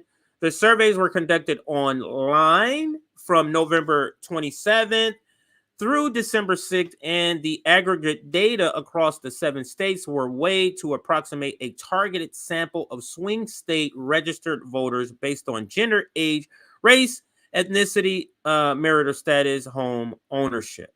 So that's the details of sort of how they come up with these numbers. It's always important to go and read the methodology of the poll, because if they go and read the methodology and they say, "Oh, we polled 1,500 people in North Dakota, all over the age of 55," like that would skew the poll. But anyway, let's read this part. how likely are you, if at all, to consider voting for a presidential candidate from a new political party that is an alternative to the Republicans? This is where we're talking about the third party. This is why the third party voters or third party candidates is now the number one target. All swing state voters, 13%. Very likely, 13%. Oh man, I wish they gave the total because I don't know what this block is here. They're only giving the very likely. Gen Z, 19%. 19% of Gen Z voters are considering voting for a third party candidate, essentially, is what this poll states. Now, let's see here. This is the other part I wanted to cover. Younger generations and Black voters were more likely than the average swing voter to consider a new political party. So what RBN has been doing, Nick, Rome, Sabby, JB, I hope we're contributing to this number, and we need to get this number more closer to 50%. But as you can see, Gen Z, and when you're talking about young voters, Gen Z is ranking high as they're going to go 19% with third party or open to it at least. And then it's very similar number for the Black vote, and that is 18%. And these are two demographics that the Biden coalition simply cannot lose. They simply cannot lose that. But let me read on. Trump leads over Biden widens to 7 points in battleground states when declared third party and independent candidates are thrown into the mix. And like I said, third party candidates are now enemy number one, because the policy positions on Israel, Palestine, for example, the policy positions on forgiving student loan debt, for example, the policy positions on an array of other things, including immigration, are not going to change. So since those aren't going to change, what you have to do in a democracy, in this democracy, I guess, what the red blue team have to understand what they have to do, they have to now start vote suppressing is what they need to start doing in order to win. And when you can't bring the voters out, then you have to suppress the voters on the other side, or suppress voter in some sort of category so that you can win. And that's what we're going to begin to see, is my prediction. We see it all the time. I just believe that it's going to be a huge uptick because these numbers have been pretty stagnant on Joe Biden, and it's foreshadowing what's going to happen. So if he's not going to drop out, if these numbers aren't pressuring him to drop out and he's going to stay in, then the powers that be that are around him are going to start doing their things to go after these third-party candidates. And I'll read a little bit more. Former Democratic candidate RFK has 9% support from swing state voters from his independent bid, and no other candidate receives more than 2%. That's interesting. That's interesting that Jill Stein. So far, well, Jill Stein just recently announced, so she's not polling that high yet. But it's interesting that Cornel West is not, because, again, I don't feel like he's running a real campaign for a person who's really trying to win the nomination. Or I don't even feel like he's running a campaign for a person who's trying to pretend like they're trying to win the nomination. I don't feel like he's doing either or. He's not pretending whatsoever, in my opinion. But anyway, all right, so let's move on. Oh, actually, I think I do have another receipt. Let me see what other receipts I have here. 1 second here. New polling. I showed those two. That might actually be it. Yeah. That is, yeah, I think that was it. I showed my other receipts earlier, so we're going to go ahead and pivot, read some super chats finally. I know I'm what? I'm an hour and a half in. I'm barely getting super chats, but here we go. Thank you, Biden71, for the super sticker there. And then we have Amanda Brinkley.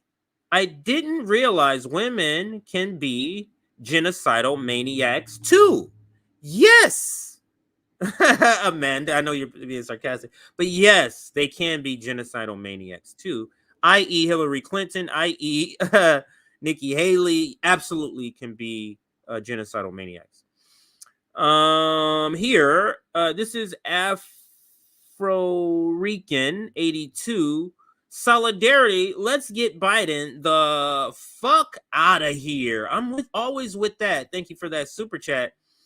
Then we have Justin B with this super chat. Attacks on Green Party and independent candidates aren't just beginning now. The Democratic Party have been at it for years, and they still haven't killed the Green Party. Dems absolutely fear the Green Party. Spot on, Justin B. And you're right. And I kind of alluded to this earlier, or maybe I said it specifically. They haven't just started, but this is going to be ramped up. They kind of ramped it up when Cornel West went from People's Party to Green Party, and he was polling well, and everything was popping. They ramped up the attacks. But if you notice, when they switched to independent, those attacks went away. When the last time you seen a segment on Cornel West? When they were doing segments, 3 or 4 segments every week, if you were talking about across all cable networks. And I'm saying that's coming back. That's going to be coming back. And maybe it's going to be more so against RFK, because they know Cornel West doesn't have the manpower, the infrastructure, or the will to get on any of these ballots. He's not going to be a factor whatsoever. So maybe they know that. But I do see them going to be going after RFK, for example. No Lebels is not going to be entering a candidate. I don't think they're going to be doing that. They're just kind of just stringing people along with that narrative. But let's go back to Twitter, and let's get to our next topic.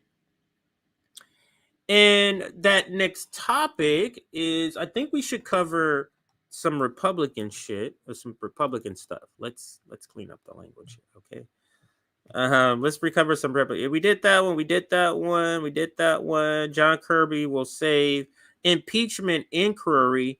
Let's do the impeachment inquiry. These are both small. Impeachment inquiry, or GOP votes for impeachment inquiry. We'll cover that, and then we'll cover the January 6th election interference trial has been put on pause, and they are pulling their hair out, needless to say, about that. And that is liberals are pulling their hair out about that, because they, this is something they live for, is for him to be indicted. But let's start here. Let me change the banner and get to this topic now. Where am I? House votes not to impeach, but House votes for an impeachment inquiry. And really, Kevin McCarthy had already did this, but this is just formalizing it, and I guess formalize it does. These are 212. Allow, because now it's official. It does allow for, possibly they're saying, more tools in their toolbox to be used. We'll see. But let's listen to the moment when the vote passed. It was 221 to 212, a straight party line vote. Let's listen. On this vote, the yeas are 221 and the nays are 212. The resolution is adopted. The House has now spoken, and I think pretty loudly, pretty clearly, with every single Republican voting in favor of moving into this official impeachment inquiry phase of our constitutional duty to do oversight. So when a majority of the House goes on record in support of an official impeachment inquiry with the power that resides solely in the House of Representatives, this impeachment power, I think that sends a message. And as Chairman Comer just pointed out, we now think this helps us get the witnesses, the key witnesses that we want. What do you mean you think it does? What does that mean? You think you have the ability to do that now? But let's get to the next. Let's get to a more newsy sort of video to just give us the basic details of what's happening. So here is CBS News talking about it. Let's listen to this clip on the basics of like the basic details of what's happening in this case. I'm going to put myself to the back so that we can see it full screen, but let's listen to this report from CBS News. With breaking news right here in Washington on Capitol Hill, where just a short time ago, Republicans in the House voting to begin a formal impeachment inquiry into President Biden. The next step follows the years-long scrutiny of the president and his family that has turned up no proof of high crimes and misdemeanors. Now, Democrats tonight are calling the move an extreme political stunt that has no credibility and no legitimacy. Today's vote comes on the same day that Hunter Biden showed up on Capitol Hill, not to testify, but to blast Republicans for what he said were attacks on him to embarrass and damage his father. CBS's Scott MacFarlane will start us off tonight from Capitol Hill. It has been a busy day. Good evening, Scott. Good evening, Nora. It was just hours after the president's son made that dramatic appearance outside the Capitol defending his father that House Republicans launched an effort to impeach the president. A party-line vote tonight The resolution is adopted. will launch another attempt to impeach a U.S. president. Republicans approved a formal impeachment inquiry alleging President Biden might have benefited from his son's foreign business dealings and has stonewalled them. What are you scared of? What facts do you not want to come out? Democrats blasted the move. They've been at it for so long. And of course, Donald Trump wants to keep it going into the next year for the campaign season. You think Trump's directing this? Oh, completely. The launching of a formal impeachment inquiry gives Republicans more firepower and better legal standing to issue subpoenas. Does this end anywhere short of impeachment articles? I don't think so. And it's inevitable. I think it is. Ahead of the vote, a House committee subpoenaed the president's son for a closed-door deposition.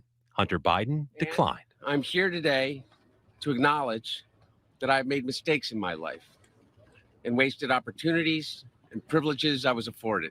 Saying he'd only testify in a public hearing. Speaking before cameras at the Capitol, he described the depths of his drug addiction. During my battle with addiction, my parents were there for me. They literally saved my life. And he defended his father. There's no evidence to support the allegations that my father was financially involved in my business. By snubbing the committee, House Republicans today recommended Hunter Biden be investigated for a contempt of Congress criminal charge. They belittled my recovery, and they have tried to dehumanize me, all to embarrass and damage my father, who has devoted his entire public life to service. In a statement tonight, President Biden said of Republicans, instead of doing anything to help make Americans' lives better, they're focused on attacking me with lies. Nora? Scott MacFarlane, thank you. So that kind of gives us the baseline to sort of go with. Like I said, this is not going to be a long segment, just given the details of this. Being that we're post-duopolist, these are just really this bickering that we're covering between these two camps. We are not at all invested in any of this nonsense, that these procedural nonsense between these two, this uniparty that is here. But I'm going to read this article in just a second. This is House formally approves Biden impeachment. There's that article there. And then let me actually bring you another headline. I don't know how to go from one to one. I got to bring them down. I think Nick knows how to go from one to one from the other. But let's bring up this other one because I think I want to read. I want to read the CBS one. And this one is House votes to formalize Biden impeachment inquiry, escalating GOP probe. So let's read a little bit of the details, and then we'll get to the January 6th story. And that is here, Washington. The House voted to formalize the Republican majority's impeachment inquiry into President Biden on Wednesday, a move that could give them more legal firepower to investigate his family's business dealings. The chamber voted 221 to 212 in a party line vote to approve a resolution authorizing the probe. The vote puts Republicans in districts that Mr. Biden won in 2020 on the record about whether they support an investigation that has so far uncovered no wrongdoing by the president. Republicans on the House Oversight, Judiciary, and Ways and Means committees have been trying to show for months that President Biden, or Mr. Biden, was enriched by his family's foreign business dealings and accepted bribes. But the full House never voted to open an impeachment probe, leading many Democrats to question its legal authority. Quote, this helps us get the key witnesses that we want, end quote. That's what Jim Jordan, rep of Ohio, said. Chairman of the Judiciary Committee, said Wednesday, adding that it sent a strong message to the White House that all Republicans voted for it. Now, I continue. GOP lawmakers have said that a vote to formally authorize the inquiry would give them leverage in court as they seek documents and witness testimony, including from Hunter Biden, who defied subpoena to appear for a closed-door deposition on Wednesday. That argument helped sway some Republicans who were on the fence about a formal inquiry. Republican Rep. Don Bacon of Nebraska, and who represents a district that voted for Biden, said he changed his mind about formalizing the inquiry because the president stopped providing information. Quote, I said this summer, if the president is providing information, we do not need an inquiry, Bacon said Tuesday, but it changed when he stopped providing that. So, and I'll read this last part here. The resolution to greenlight the investigation lays out the rules for public hearing and directs the committees to produce a public report with their findings. Another resolution gives the committee chairman authority to seek judicial enforcement of their subpoenas with witnesses who refuse to testify. Without formalizing the probe, a judge could rule that the subpoena fall outside of a committee's purview. So, I mean, I guess this does allow a little bit more teeth to investigative tools. I guess that's the best way to describe it. It allows a little more teeth to investigative tools. That's it. So yeah, I don't think I need to give an example per se. All right, let's now move to another segment. I know I'm trying to fly through these, and I'm doing that just so we can get all of this covered in the time allotted. So let's go back to Twitter. Now we're going to cover the January 6th polls, and it has a lot of them pulling their hair out. Actually, I might have one more receipt for this judiciary. Let me see if I have one more video for this impeachment. Sorry, for this impeachment. Let me make sure I showed you all of what oh no, there's one more. There's a couple of more. So my bad. I do want to get Adam Schiff's response because he was part of the impeachment on the other side. So let's get Adam Schiff, and then we'll get AOC's response. So the House just voted very narrowly to move forward with an impeachment inquiry into Joe Biden. Let me see if I can break down what that means and what it doesn't mean. First of all, an inquiry is not the same as a formal impeachment. They haven't moved to yet impeach Joe Biden. This is an authorization of a formal investigation. And yet, once you authorize a formal investigation, you set that train in motion and it becomes very hard to stop. And you shouldn't set that train in motion without really solid evidence of a constitutional abuse of power that rises to the level of a high crime or misdemeanor. Here, there is nothing like that. And Republicans admit as much. They have no evidence that President Biden did anything wrong. They want to essentially use Hunter Biden's problems against the president. But they've repeatedly failed in their hearings and their depositions to produce a shred of evidence incriminating Joe Biden in anything other than being a president and being a father. This shouldn't be abused, this impeachment process, the way they're abusing it. In the case of Trump's first impeachment, we had solid evidence that he withheld hundreds of millions of dollars in military aid to our ally at war, Ukraine, in order to extort President Zelensky into helping him cheat in the election by smearing his opponent. That's an impeachable offense, and he was impeached. In the second impeachment, we all witnessed Donald Trump inciting a violent attack on the Capitol to try to stay in power after losing an election. That is an impeachable high crime and misdemeanor. Here, there is nothing, but this is what's motivating the Republicans. They want to gratify Donald Trump. He wants to dilute the stain of his legitimate impeachments with an illegitimate impeachment of Joe Biden. That's what this is all about. And that's a terrible use and abuse of the impeachment power.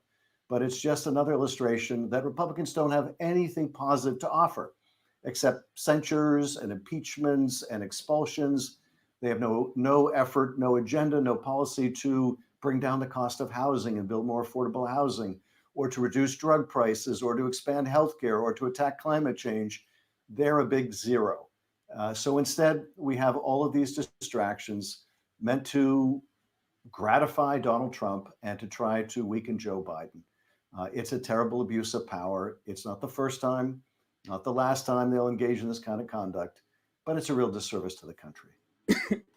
Now, this is pretty rich coming from this guy, Adam Schiff. So the House just voted the two impeachments that the Democrats did were completely uncalled for.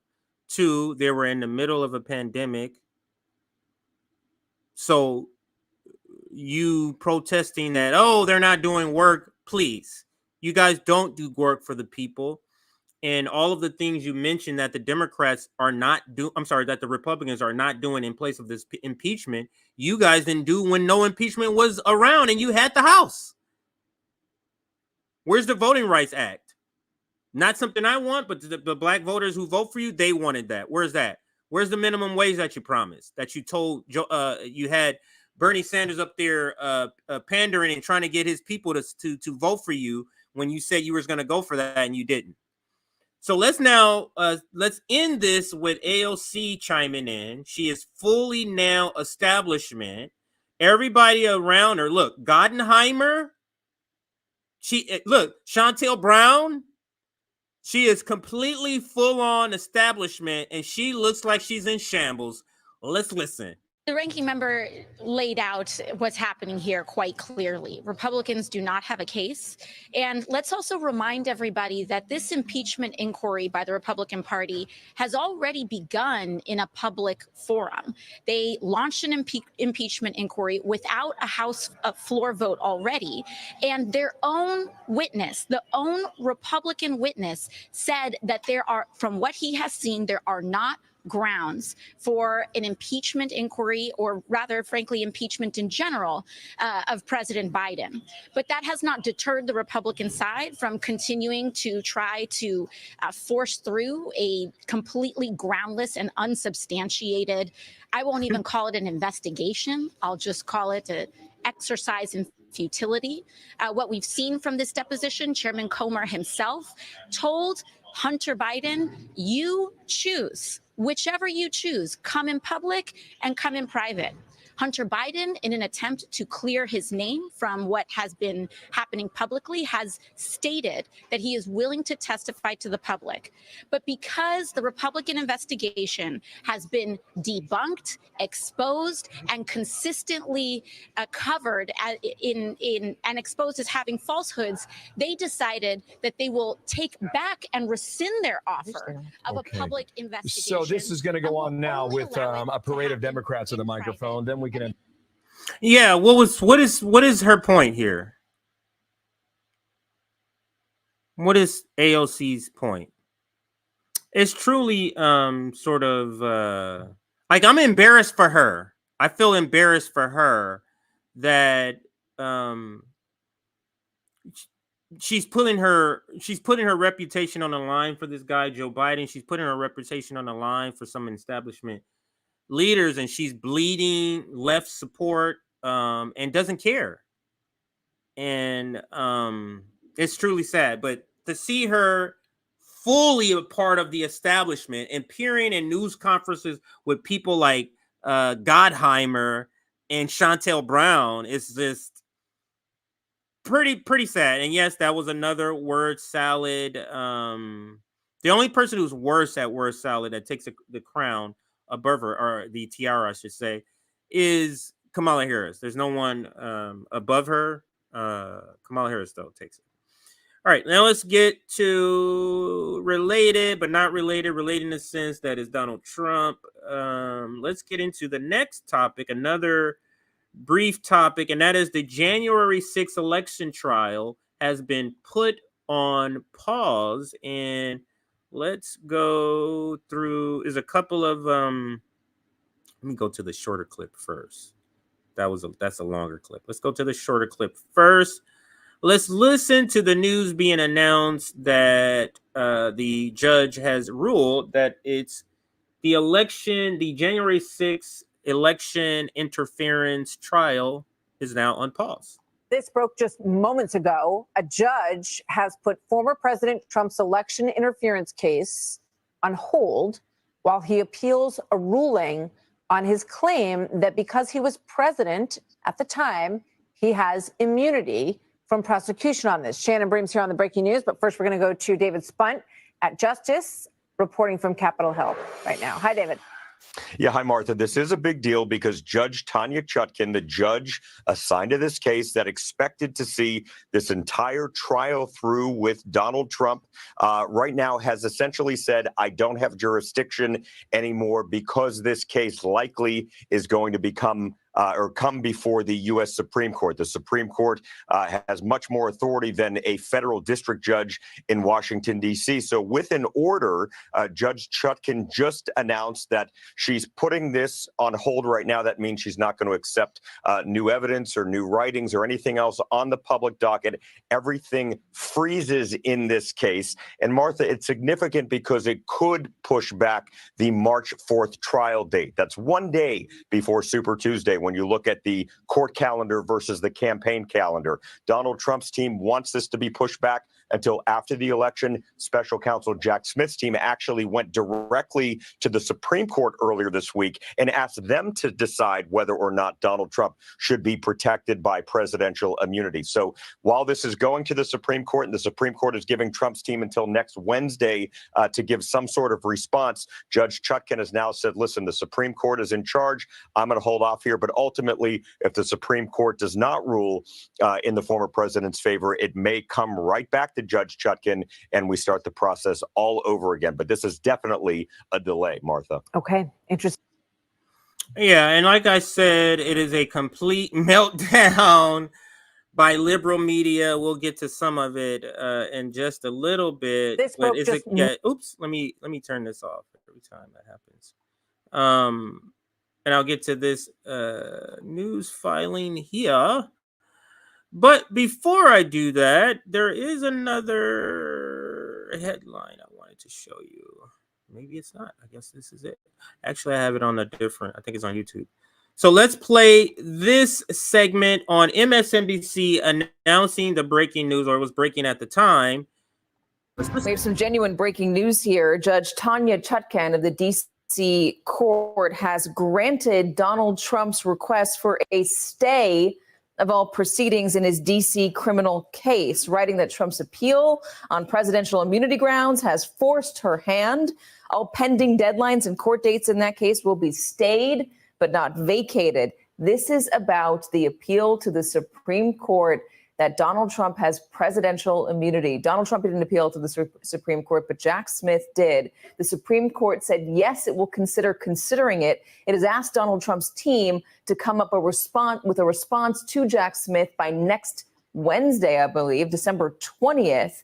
And now Judge Chutkan is saying until the Supreme Court rules on this, she's going to put everything on hold. She's not vacating it. It's not getting thrown out, but she's going to put everything on hold. Back with us, MSNBC legal analyst Lisa Rubin. Did I get that right? You did. And what I would say about this order, it's a very short opinion in order, Katie. It's 3 pages long. Is Judge Chutkan is saying that the trial is stayed and pretrial proceedings like discovery and motion practice are stayed too. As in they're just put on hold. They're put on hold. Nothing that Donald Trump's lawyers would have to do affirmatively is anything that they have to do until the appeal is resolved. However, she is siding with Jack Smith's team on one important issue. And she's saying, look, I don't get divested of jurisdiction over everything. I can still enforce the gag order, enforce a protective order over discovery, meaning Trump's team can't release all the discovery they've received from the government into the public domain. She still gets to exert jurisdiction over that. And she's saying that I get to ensure that he meets his conditions of release. You'll remember that when he was first indicted, he agreed to be released with some conditions. Those include not further violating state, local, or federal law and not contacting any of the witnesses in this case about their testimony in this case. So to the extent that Donald Trump violates those conditions of release, Jack Smith and his team have every right to go back before Judge Chutkan and let her know. All rules still apply. Everything is just on pause. I'm going to read you a little bit from her order. She says, if jurisdiction is returned to this court, as in if she gets it back, consistent with its duty to ensure both a speedy trial and fairness for all parties, consider at that time whether to retain or continue the dates of any still future deadlines and proceedings, including the trial scheduled for March 4th, 2024. So March 4th, 2024 still could happen, she's saying, right? That's right. If the Supreme Court comes back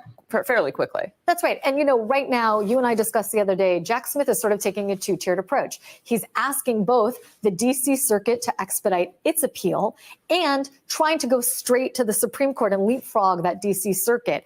And they have agreed to expedite its consideration of whether to take the case. It's possible that they'll say, we're not going to take the case, but that the D.C. Circuit does and takes it on an expedited basis. So this is a little bit like a board game, we're talking right? about expedited basis. Let's talk about how expedited they actually are. If the D.C. You notice how that's paramount to them?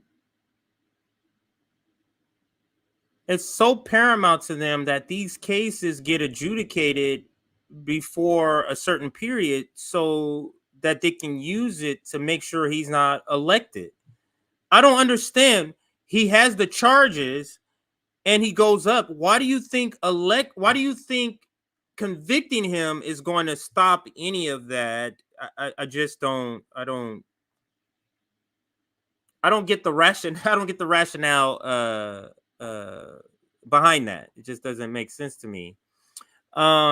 I do have another part. It's a part of this, but it's slightly adding another part to the conversation because we're still staying on January 6th, but I'm pivoting to this part here, where Vivek Ramaswamy, who had a town hall, is talking about January 6th. Now, let me read the tweet and then we'll watch.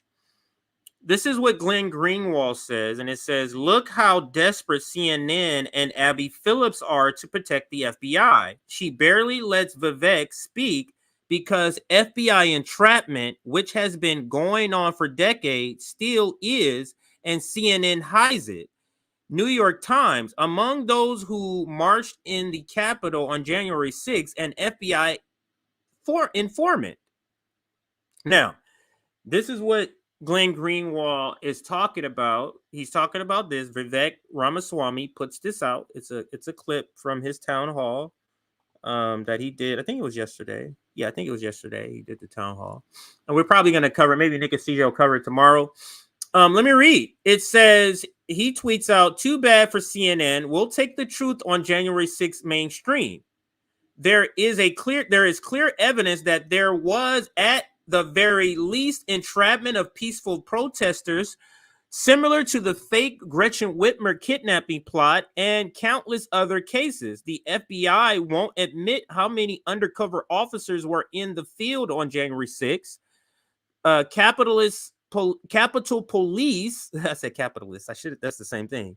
Capitol Police, on one hand, fired rubber bullets and explosives into the peaceful crowd, who then willingly later allowed to enter the Capitol. That doesn't add up, and the actual evidence turns the prior narrative upside down.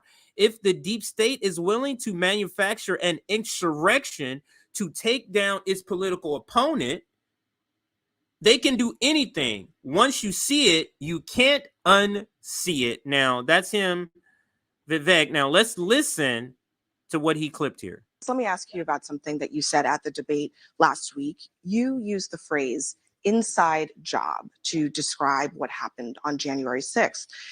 The next day, Capitol rioter Alan Hostetter highlighted your comments at his sentencing. He is going to prison for 11 years. Hostetter threatened members of Congress. He brought a hatchet, knives, pepper spray, stun batons, tactical gear to Don't the care US about Capitol. any of that. Are Don't you care. concerned that a convicted felon like that is now promoting your comments in court? So here's my concern, Abby. And I want to tell you guys where I'm at.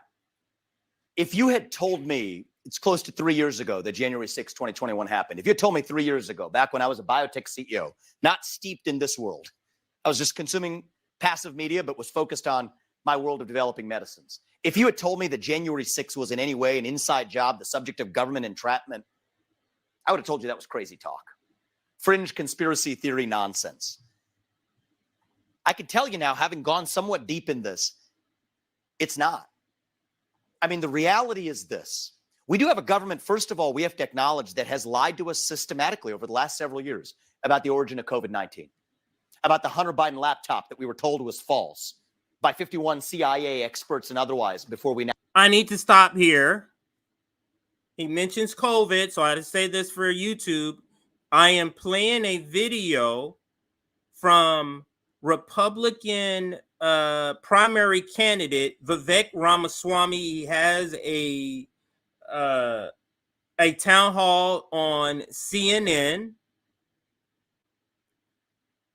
What he's saying is not RBN's views. Understand that. So this is fair use. I'm just playing a news coverage. Got to say that for these guys. We now know that it was true.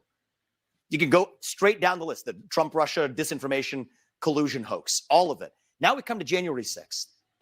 The reality is we know that there were federal law enforcement agents in that field. We don't know how many. I think it's shameful. If I may finish this answer. Well, let me this just, is really important. I'm going to go ahead and interrupt you here because I know this, that the there establishment doesn't approve of this you're message. saying I know that there were this, federal but we should agents. be able to talk about this. You're saying that there were federal agents. This is important to talk about. Now, I will bet my life that she got a call in the ear. You need to stop this shit, motherfucker. You need to stop this, Abby. If you want to have a job, Abby, you need to cut in. Now, if that was me, I don't care what she's cutting in. I'm not stop talking at all. We're just going to be two people yelling and nobody can understand. There's no way that I'm going to stop talking on this particular point if I'm Vivek Ramaswamy. The reality is we know that there were federal law enforcement agents in that field. We don't know how many. I think it's shameful. If I may finish. Why do you have to stop here? Why do you have to stop him? Because I know the establishment doesn't approve of this message. I know that there were federal we should be able to talk about this. You're saying that there were federal agents. This is important to talk about.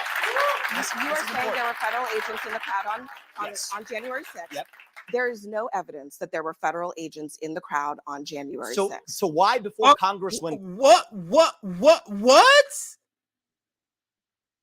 Yes, she said that. Pressed on what the number was. They didn't say there were none. They just couldn't say how many you're there were. saying that that you have not seen any evidence. So that we've there seen were. multiple informants suggesting that there were. We know people were FBI informants. So we're asking. Is there any evidence? May I just Is there? finish? Well, let me clarify. I know it's very uncomfortable for you. I'm going to clarify my I know this is an question uncomfortable issue for many people, but we have to do the truth. I'm going to clarify my question because I want to make sure that you understand. I understand this deeply. And I told you. You understand this. Understand. Do you hear him saying, I know you're uncomfortable. You see how she doesn't acknowledge any of the stuff she's saying because he's right. A normal person who is not in line with what he's saying, meaning who is not doing what he's saying, who is not trying to tamp down this narrative, would not be doing this. They would be like, what? No, I'm not doing that. What are you talking about? You notice how she does not acknowledge that part of what he's saying. He says it multiple times. She skips over it. Rewind just slightly, and then we'll continue some more. Let me clarify. I know it's very uncomfortable for you. I'm going to clarify my I know this is an question uncomfortable issue for many because people, but we have to do the truth. I'm going to clarify my question because I want to make sure that you understand what I'm asking. I understand this deeply. And I told you I was with you 3 years ago. I'm not there now. Where is the evidence? Yes. Where is the evidence that the government had a So let's plot, do this. an inside job? But no, I'm going to tell you what inside job is because I'm not violence on January 6th. I'm not going to let you put words in my mouth. I'm going to put my words in my mouth. And I'm going to tell you what I mean by that. Where is the evidence that the Entrapment. government was involved Entrapment. in planning? You see how this is.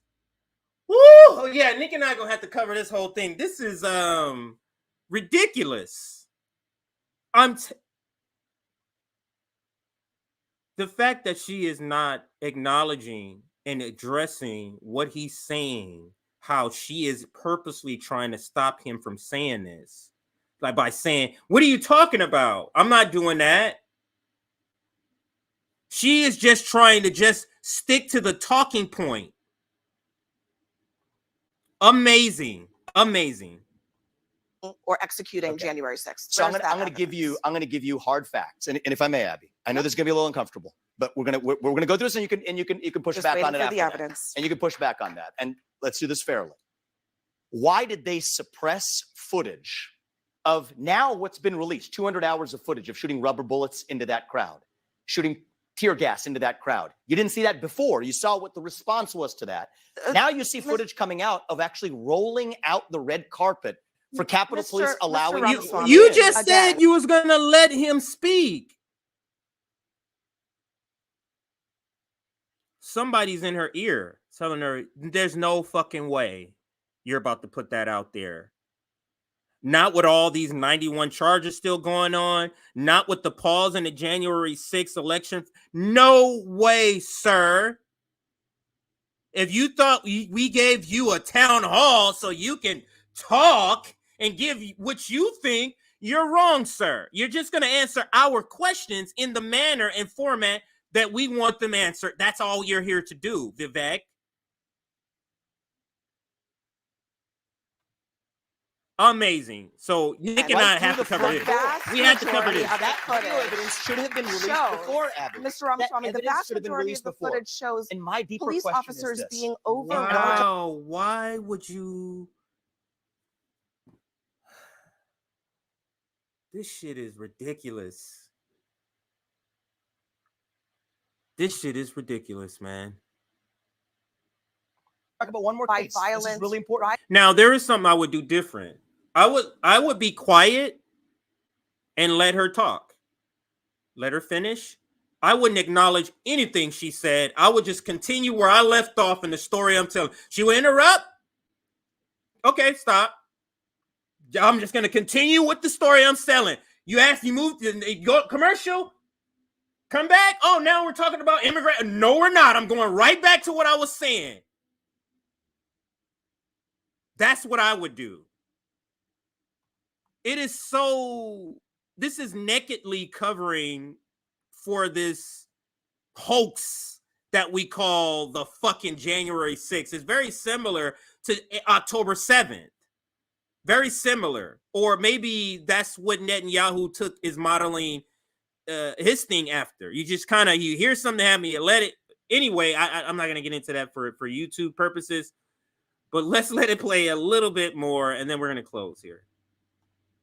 Writers. That's I'm going to give you some hard facts. Of it shows. So here's what entrapment is. Cherry pick. I'm not cherry picking. If I may finish, You see how she doesn't want him to. To the contrary. To the contrary. You know who cherry picked? You know who cherry picked? The government. That is what happened. The government cherry picked So 12 fucking hours terrible.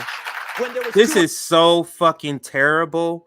And why is the audience clapping for the fucking host? Now, it was part of the audience, and you can tell which ones are the donors, right? You can tell which ones are the donors, the establishment, who wants to keep the January 6th. Watch who claps, because now we're seeing the audience. When there was two. Here's one here in the bottom left in the beige coat. There's one sitting across from us over there in the red. Nobody else is clapping, but let's listen. 200 hours of cherry picking was the government, not me. Release the whole thing. And let me just finish one thing too, because this is super important as a topic. So I think this is a civil libertarian issue of our time. When we were Gretchen talking, Whitmer- So the guy says this is super important. It's as if she can't hear him. It's not even like no, you're not. And I got a question. She doesn't. It's as if he's not speaking. And I'm drilling down on this. Do you understand how unusual that is? That is not how a normal conversation, even a contentious one, happens. When you're arguing, and the person, let's say you're arguing about A, and the person is arguing about A, but they're bringing up other shit. So now you're telling me the stuff that they're saying you're gonna speak to. She's not speaking to any of that. First kidnapping. I want to be really clear on this because it's the same issue in the same FBI, same even part of the FBI. 3 people who were in an alleged plot to kidnap Gretchen Whitmer were acquitted at the.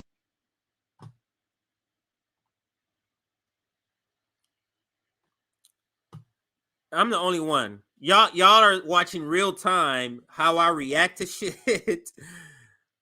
Because this segment wasn't planned. When I was finishing up the other segment, I was going through my feed because I'm about to end the show. Let me go, because I normally go through my feed on Twitter. I found this video. I was like, wow, let me play this. And that's how this is an unplanned segment. And I am completely astonished by what she's doing, because an innocent person doesn't act like this. An establishment who stands on the truth that no, the FBI didn't plan January 6th and execute it. No, that didn't happen. They don't behave this way. You know who behaves this way? Somebody who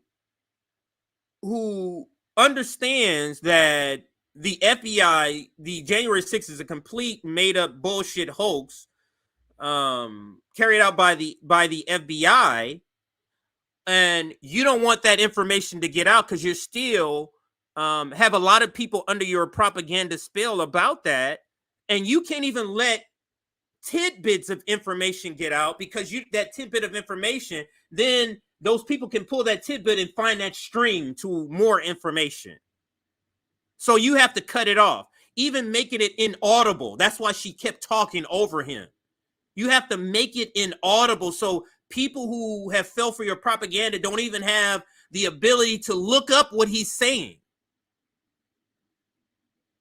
It's terrible. And I'm surprised by that. Now, if I didn't hear this real time, I may not be as pumped up as I am about this particular video, and you may see a more toned down. But the fact that this is the first time I'm seeing it, and I'm astonished by the tactics that she's using to prevent him from talking, that only makes the listener believe what he's saying is true. If somebody's trying to get out information, just anywhere, hey, I want to tell you this, and there's somebody in front of them, no, trying to put their mind, wouldn't you be like, something that he's saying is the thing that I want to know?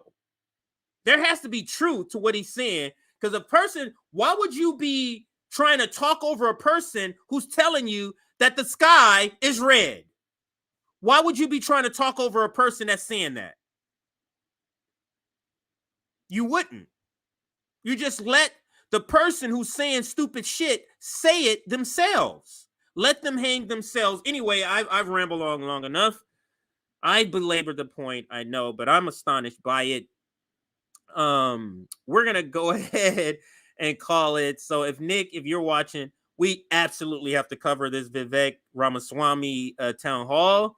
And yeah, we got to cover this. So I happened upon it. But I'm going to be getting out of here. Great show today. Truly enjoyed covering the topics. Let me refresh this here. Let me see if there's anything else. I just saw a case study post something. Let's see if there's any new. information, any breaking stories that I need to just kind of shout out. I'm probably not going to cover it, but just shout it out at least for tomorrow's show here. Oh yeah, I saw this interview. So I guess I'll save this. So this is an interview. MSNBC, Corey Bush and Rashida Tlaib went on Joanne Reed's show. And I'll play a little bit of that. This is Yemen becomes first Arab country to stand up to Israel. Nick has a video too. So I'm trying to decide which video to end with here. So bear with me. Nick has a video too. Let me see what Nick's is about.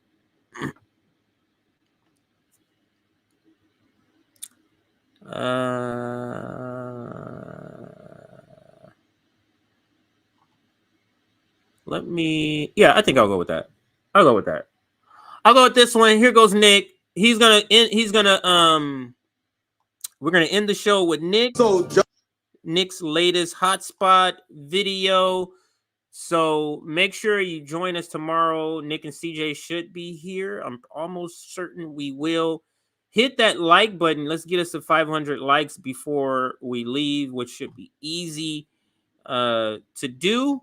But like I said, I'm going to leave today with this video that Nick put together. Make sure you join our Substack and go to our website. If you're looking for RBN merchandise, go to our website. But this is Nick's latest video. Thank you for watching today. So Joe Biden just bypassed Congress in order to give thousands of munitions to Israel as they're continuing their indiscriminate slaughter of the Palestinian people. So as pressure builds for the United States to condition aid to Israel, you have the Biden administration that went in the exact opposite direction.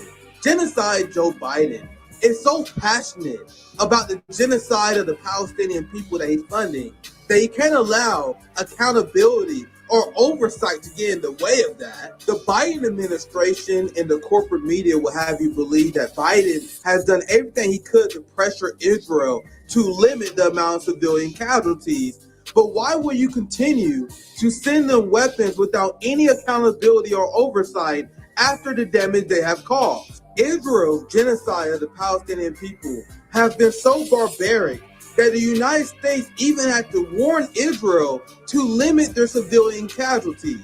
So did Israel listen to these dire warnings by the United States? Of course not. They doubled down and they're killing more civilians than ever. Let's not forget, what Biden is doing is illegal and should be considered an impeachable offense. We have a law called Leahy's Law, where it's illegal for the United States to sell arms and provide assistance to foreign states committing crimes against humanity. I don't know, like a state committing a genocide, for example. Isn't it interesting how the ruling class implements strict law and order on the working class of this country? Meanwhile, we are governed by psychopaths who break the rules and the laws all the time. It's about time that we start treating our politicians like the criminals that they are.